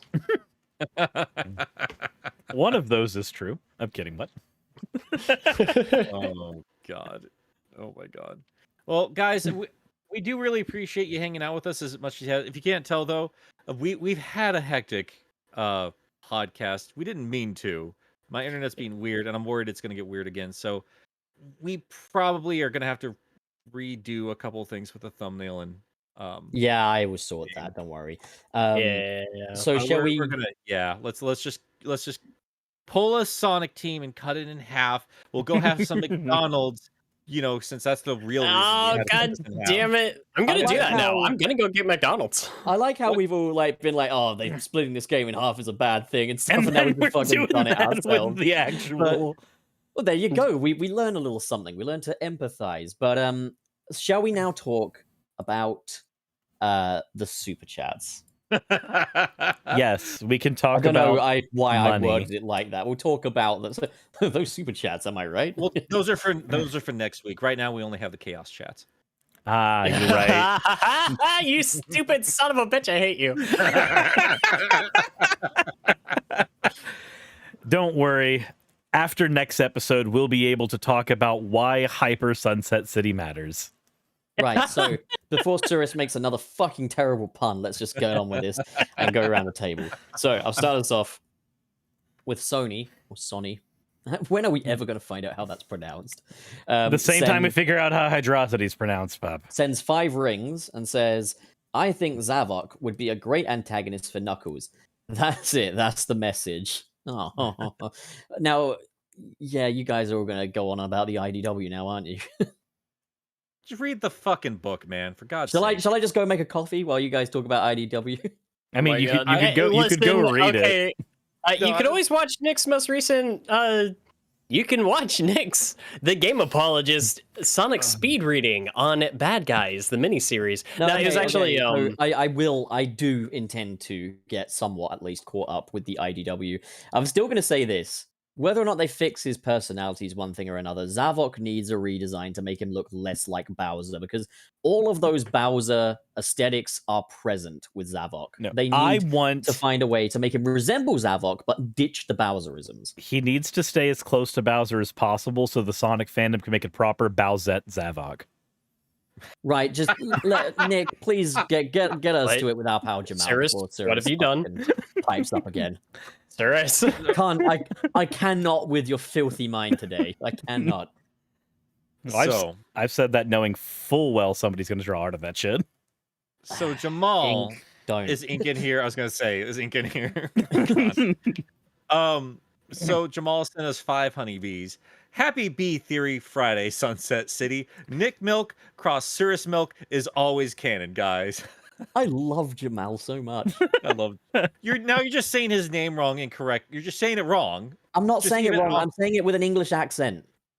Jamal, you can say all. We don't You say gotta start with Jamal all. here. It doesn't sound right for You me. do Okay? too. You absolutely do. No, we don't. We say Jamal. That's how it's pronounced in the UK. I'm gonna keep arguing this like I know anything. Listen, about man, the don't fuck with me, okay? The Empire Oh will no, strike Ink back. Well, Ink course and Ink is Dreamboatin are both there. yeah, No, they god are. damn it! What have you done? Ink, just don't, okay? There'll be a reward for you if you don't, okay? Just I feel like every week going forward, we're gonna have like some weird ass thing on Twitter, be like, oh, if you listen to Sunset City, like the 6 Deathly Nights. If you don't draw what Suris just said, I'll give you permission to draw Wayne naked and send it to me. No. Do not consent. Wayne does not consent. Somebody in my Discord's been drawing an avatar for Wayne and it looks really fucking good. Wayne, please get your Someone's avatar. driving an avatar for me. Yeah, and it looks really good. I'll track that down and show it to you later. Oh shit. Okay. But yeah, it's your turn, Suris. You've got Aiden F. This one is from Aiden F. Thank you very much for the $5 and No. rings. Sonic And currency. rings. Sonic currency. Ah, That right. doesn't exist though. So We Yeah, there had is no things, currency in We Sonic. had rings. Just something and not the currency, okay? Okay, Unifying fine. this world. Aiden F for 5 Chaos Legos. Emeralds. 5 Legos. It fits with this thing.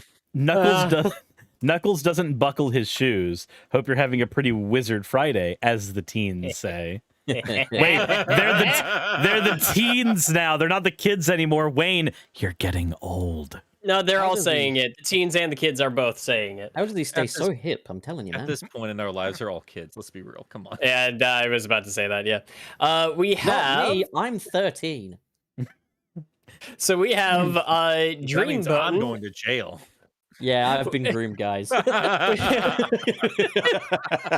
Wait, have... what? Yeah, Sunset City, more like the Speedophiles. He's been waiting on that one for like a couple days now. He's been dying to use that. No, when I saw Encyclopedia, I started thinking of other speed puns, and I was like, Speedophiles. Anyway, any fucking way. Go on, Wallace. We have Dreambone with 5 USBs. Now I must decide: play Sonic 3 and K or draw something terrible. Both. It's got to be. You both. have already made that that's been decision at decided. this point. Just don't draw what Suris suggested, okay? Yeah, it's There's gonna happen. there's You terrible. cannot draw anything but what Suris suggests. There's terrible, and then there's abhorrent. Okay, like And then there's Pup. It's okay, just gonna be Bowsette with a different color palette. That's all it's gonna be. so we've got Jamal Simmons again, with Maybe a bit of an underbite. with two coconuts, and says also on 3.48k subscribers, guys, milk bro forever. I fucking love that. The idea of referring to our fans as milk bros. Thanks again, Jamal. Please adopt me. I would really love for you to be my dad. All right, Nick, you're up. Oh, and yeah, go on. AK Shodan just gave us 10 milkies. That is it. Thank you so much, Shodan. Thank you, buddy. So, Oh, I Come almost on. read that last part out loud. Yeah, Nope, don't. nope. Just don't. Nope. This next one is from Threemonic, and it's 10 Threemonics. Today I will be doing Sandopolis Apologia. Sonic and Knuckles Collection Gang Rise Up. Nah, not today though. Next week. next week, yeah. And then Game Apologist sent us nothing and said, "Focus up, boys," all caps. God, Nick, why don't you pay us properly?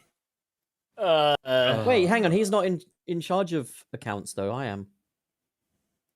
So, yeah. we got Sodi with 2 units of Nick's neglect. Zeddy lore better than Angel Island lore. I think reading that made me die a little on the inside, and I think that was the intention. I'm gonna make it dye me on the outside too. It's gonna die you on the outside, so you're a homestuck now? No. No, I the forgot entire that was even deadly a thing. sticks with the peach crown. I guess actually, what's Xena gonna look like? What with if that? that's the next Sonic game? Is like Sonic versus Homestuck characters, and they're called the Homestuck 6. What if she gets the peach crown and she just gets like a real big dick? You know what I mean?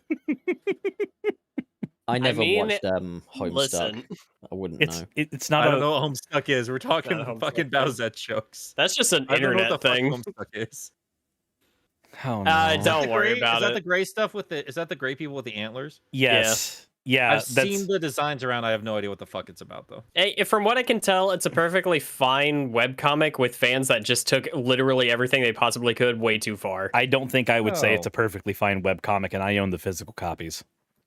Is it not a perfectly fine webcomic? I It have is not not. read much of The it. universe is a fucking frog, Wayne. It is not a perfectly fine webcomic. Gesundheit? What? I've got enough unhealthy fan bases to deal with. Let's keep going. Okay, so All right. Way Past Cool Kids sends me 5 agreements to date.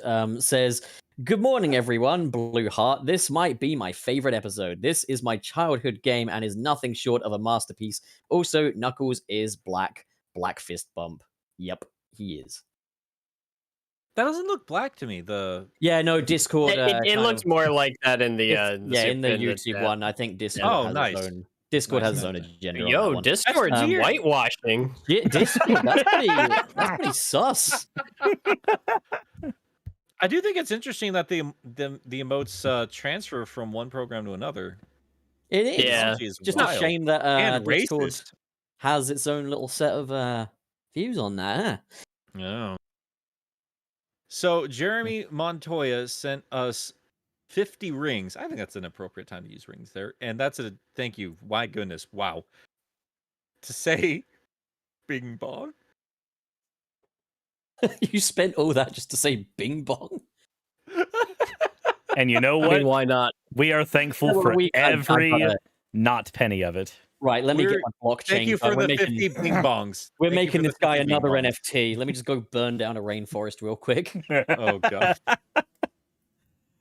Oh my Oh, god. man. This next one is from weird looking classic Sonic, and it's 10. We've definitely used these chow for something else, I swear. Don't forget that it's called Hydrocity. That's true. Cock. We have a way past cool kid with 1.99 big the cat testicles. Carnival Night was used in Wonder Man music vid. Huh. Wonder Man. What's Wonder Man? Is that like the Wonder Woman sequel? Is that like the bread? After they finally caved Oh, to no. like Nerdrotic? We're not Wonder Man is a Marvel character, so doing the No. Wonder Bread meme here. We're done. oh, So Wait, is think there a that's a Wonder Bread meme? it sounds like it's if Suris is like we shouldn't do it, that's telling. So Mr. Oh. S- I'm not familiar with this. Oh no. So Mr. Snail Penis sends us 10 froggies and says Stale. I still go back and play S3K every few months. It's just that good. It is Agreed. good, to be fair. It is good. As much as I like to troll, it is good. Cringe before Zavik. I What the fuck feel is that that. from? It's from Team Sonic Racing. Does it is that just an edit? It's real. That's real. That's He real. says that. That's real? That's That's real. He says cringe before Zavok. Oh no! That makes it my favorite line of dialogue from the meta era. Amazing. I really want to know, is that just a bad translation though? Or like I doubt I it. doubt it. do they misunderstand what cringe means? Or maybe do they know? I mean, it could just be adults using cringe for what it's supposed to mean. Sometimes. Cringe. Yo, whoa. Did somebody tell wait. Somebody said something in our chat and it attributed it to me saying it. What happened here? Oh, that racist thing you said. No, wait, what? It's Oh, so it was You're Nick that the- wrote that. You're the one that whitewashed the color of the fist. No! I swear I didn't. Hey Wayne, can you send me a picture of your dick? Anyway. We need an HR department. We do Is it need my an turn? HR department. I believe it is your turn, yes. Yep. So Ledric sent us 50 Quaaludes. And read IDW Pup, please. Okay, look, I've got 2 books, okay? Oh, I was the one that said that. That was part of the oh, okay. I've got 2 IDW Sonic books. I've got the Infection book, and I've got the 30th Anniversary Deluxe Edition.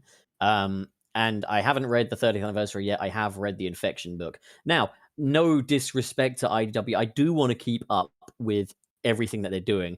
I still find it funny that it's like a running gag of like, hey, you see this terrible thing in Sonic? Read the IDW. It's actually good. Yeah, but like if people are gonna be bitching and moaning about good Sonic stories, read the I'm fucking not even bitching and moaning about it. I just find it funny that it's come to a point where it's like IDW exists. The running joke is that IDW fixes Sonic. Yeah, I it's get like that, it's, but I Archie- was playing Archie was Sonic doing that 06. too. I was playing Sonic 06 the other day, and I really hated it. Oh yes, well, have you read the IDW?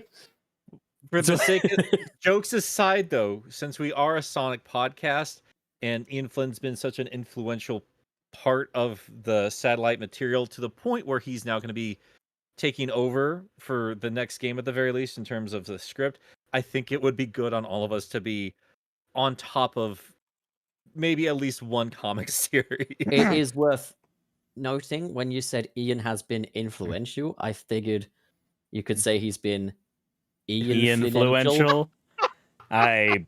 Yep. Suris, you knew he was going to say it. You Yep. don't need to finish everybody's sentences. Why Just did let we him get come- his stupid joke out. Why did I we gotta come do there? it. If I don't, I'll explode. Or I'll I don't cry. need it in stereo. I don't need it in stereo. Yeah. Or like, Oh, so I'll- that's what it is. You just didn't want to cringe twice. No, serious. Really, if you don't let me get these things out there, I'm gonna have a severe dip in my mental health. Okay. Is that when I have to play Faded Hills? Yeah, it's a callback, all right? I really appreciate you validating that you understand my references. But we know what that joke's gonna be. I'm gonna say this. This is our first meeting about Suris. Don't Okay. have to finish our jokes. We know what we're saying. We This know is it's not the first meeting predictable. we've had about Suris. Dude, meetings are behind. Dude, Nick, meetings are for patrons only. That really would be. That would be. Wouldn't it? Just be like. Just have like behind We literally just have we our need to- HR meetings. We need to record our disciplinary meetings now and put them on a Patreon for people to Like watch. that is true though. Like after we get wrapped up, sometimes we're like, okay, that was good, or we're like, here's how we fucked up. No, I Like, feel it would be really funny though. It's like, oh boy, I can't wait to see the meetings, and it's just like us just opening up to each other on an emotional level and yeah, basically. talking about what we've been going through. And you better Just believe, being like after bros. we're done here, we're gonna be like, oh fuck, man, like this gonna come. After we're done, we're gonna be like, listen, dude, you're no less than anyone else. You're a valuable asset to the team. I don't need you lying to me like this. Oh god. Seriously, right, let's you get need back to stop the super sending us chats. Fucking All right. pillows, man. We got more super chats, so I really appreciate This it. one- Suris, your turn. Yep, this one is from Dreamboatin. It is 5 regrettable HR meetings for it's coming along swimmingly. You guys watch your backs. That almost feels like a threat. I think it is a threat. worded like a threat. I think There's it is any a other way threat. to read that? Oh right. man, we got Black Yakuzu, Yakuzu. Black Yakuzu 94 with 5 VMUs. You guys think Knuckles was designed as a 100% serious character, or was he intended to have some comical elements, or somewhere in between? I think he was definitely meant to be a bit of a goof. Maybe a little These are bit, cartoon characters at the end of the day, you know. but I think he was supposed to be cool. yeah. Wayne, I Yeah. sometimes have fantasies that I'm a little schoolboy and you're an IT technician and I need to get a computer fixed so I can finish my maths homework and you just put me on the table and we do things. How do you, Pup? How the fuck do you function? With Are a lot you of love in my well? heart for you, buddy. Oh, I At think this for point, I'm you, more Wayne, impressed that he's these are fully just- functional. I'm just impressed that he just pulls this shit out of his ass. It's just amazing to me. Only because he's trying to make room back there. We should probably answer questions instead of focusing on this. God damn Something it. I keep thinking about, especially nowadays, because we have these conversations all the time about what a character is meant to be, going by the origins, like the original intention and things like that. And that's an important conversation to have. But at the same time, if you go back and read early Spider-Man, holy fuck. Whoa. What are you saying? I'm saying early Spider-Man is kind of a shit. And like a lot of those parts are there that Oh, he's an forever has a asshole. foundation. He's But the he's a bitter kid. He is a bitter kid, and I don't He's mind a that. little bitch. He's Well, a not little even bitch, that. but Like he is well, bitter. not even that. Like even if you go into like the college years, like there's an agenda occasionally for what some of these creators are trying to say. I watched this very interesting video, just talking about Steve Ditko and his interpretation of the character and the world around him and how he used Spider-Man for that. The point is, like, the origins for stuff is not always going to be the gospel that we have to follow by forever and always. It's got to evolve and it's got to change, and I think that's for the better. I wish the Sonic franchise was a little bit more quality than it's been for a while, because I think it would be in the same conversation, the same echelon as Mario is now, as much as that's grown up.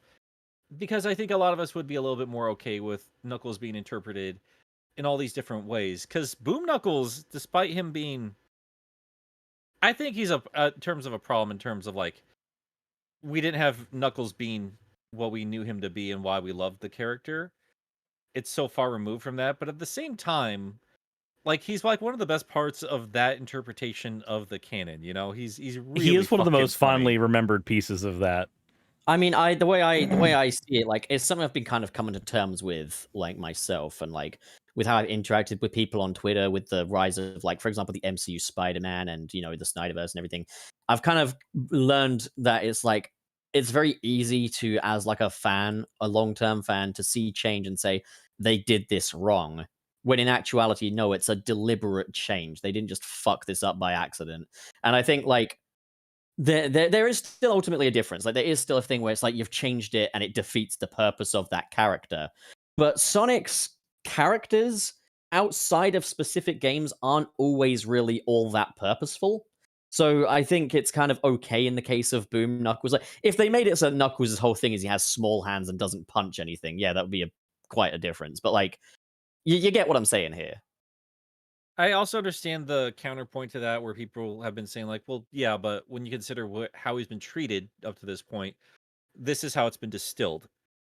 And if this particular offshoot had taken off, who's to say like this wouldn't have been the interpretation?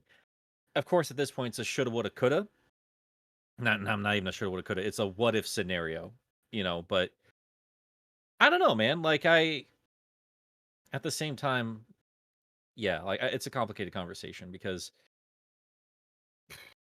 it is important to get characters right, and at the same time, it's okay to interpret them in different ways as long as that delineation is there.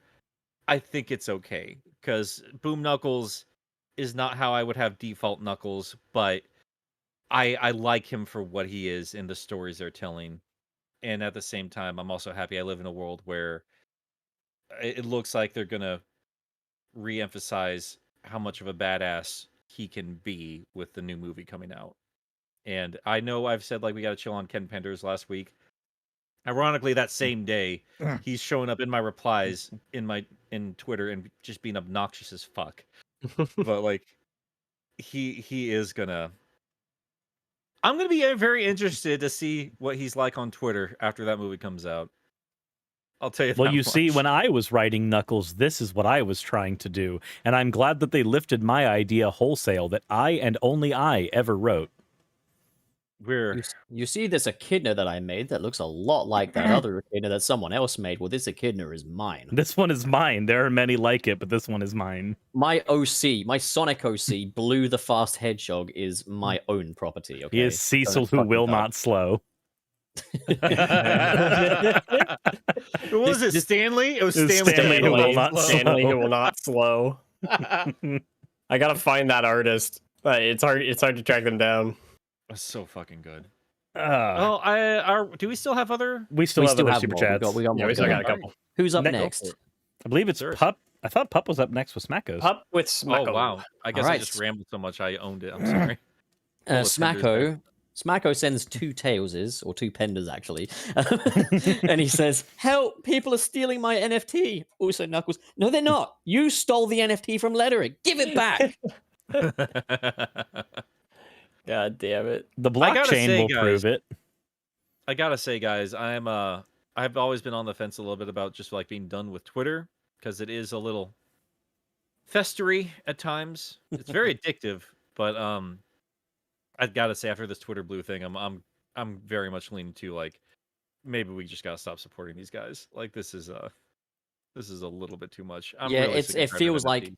NFTs, like, I know they've been on the rise for a while, but it feels like we're reaching a precipice now where every trusted company, every fucking thing is now normalizing this thing, and it's just fuck off. If you like NFTs, fuck off. Yeah. I'm just fully against NFTs at this point.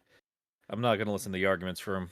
Otherwise, it's just a bad thing. It's a dumb idea. You just And don't it's- understand them. Please let me explain them to you in this 15-thread crypto bro shit. Funny monkey picture, and I own it, and it makes my cock feel bigger. Mine's a lion. With tits. Who's next? You. Oh, cool. All right, so we did NFTs. So Sony sent us $6.99 in NFTs. The actual use of cringe is to cower. So Zavik in TSR said cower before Zavik. We get that.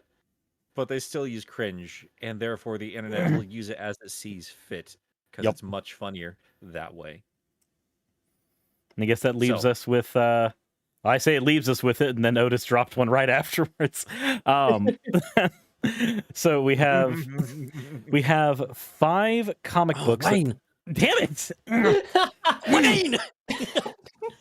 Delete yours. I'm deleting mine. To be fair, Pup, like you got to let us know if you're gonna hop off and play a video game during the middle of it, because you're usually in charge of it. No. So- Wait, it's the fact that me and Wayne post it together and then we delete it together. We need to make agreements. That's what he's just saying. Right, Nick, get on the table. Anyway, And shove your microphone up your ass. Come on. I don't Where want do you to think hear. I'm talking from, bro? I don't want to hear Nick's insides. They're gloppy. You are right now. Oh, you'd know, wouldn't you? So from way past Cool Kid, we have 5 comic book series Pup will not read. Wonder Man is a song that was made by Right Said Fred, I'm Too Sexy for My Shirt Man. That was made for that Sonic guy. 3, where Fred sings about Sonic. Hashtag I did not know that. I did not know that. interesting. I'm gonna look this up. I did not know they made music specifically for Sonic 3 outside of Sonic 3. I should know these things. I'm gonna look this up.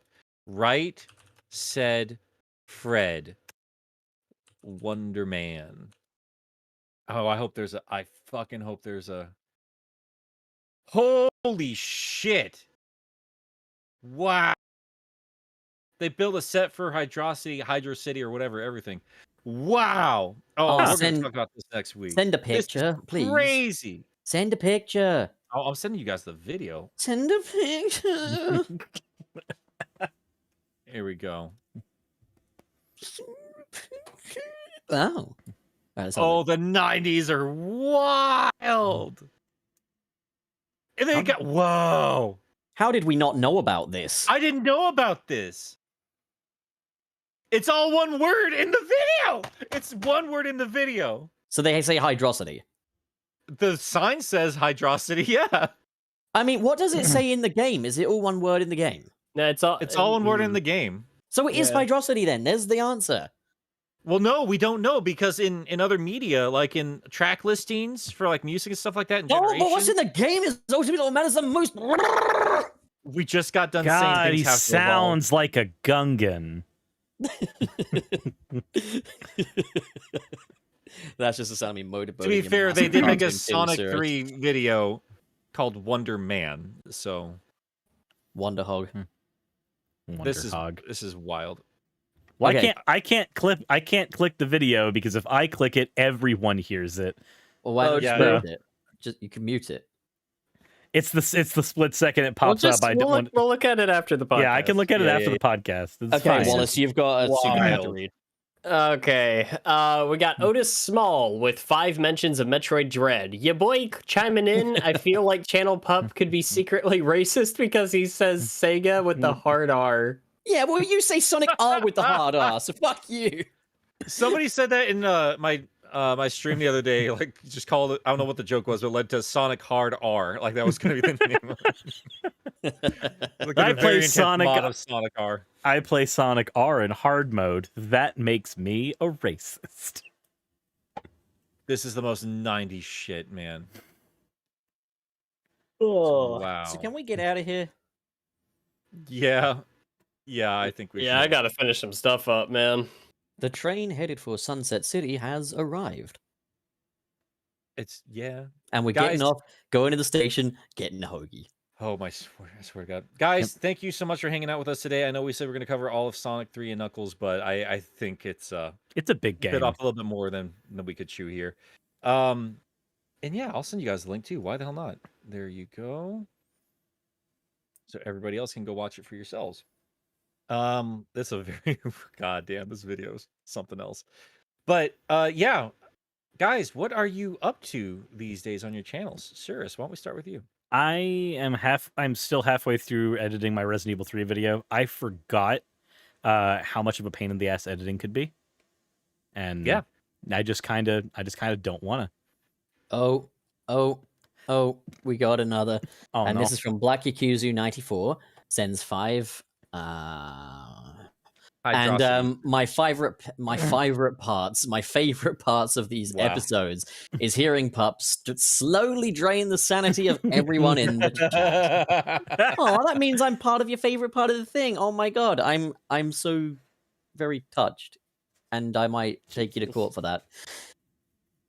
Oh god, check Twitter, dudes. Oh no, oh no, oh no. No, Ink, what are you doing? Let's go here. Did you tag us? No, Did you Ink, what have tag you us? done? What have you done, Ink? What have you done? What Ink, have I'm very I would be very happy if you No, hold tag up, me. hold up. I think I found it. I found it. I'll send a link to you guys. We were tagged as Sunset City. This is actually really nice. Actually, like this is so much nicer than what I was expecting. I still Oh, remember. whoa. I Oh, love I've got this my hair colored right too. Hello, Yeah. show this. This is great. comment that you had, Nick, where Ink was saying they weren't sure like who to have the other two characters as, and you said something to the effect of like, consider which one is filled with acid and which one is a sweet baby boy or something like that. Suris, can we throw that up on the stream? Yes, I can do that. I will do that. Because this is amazing. That is Hold on. adorable. Open image in new tab. Why did it not open image in new tab, please? Thank you. Frickin' I just want the image so that I can pull it up here. Because this I looks swear, Ink, every time you draw me, I look more and more decrepit. Like I'm just falling apart. he's a little older every day. Goodness gracious. That is Okay. precious. I like the Sonic-fied pup though. That looks really nice.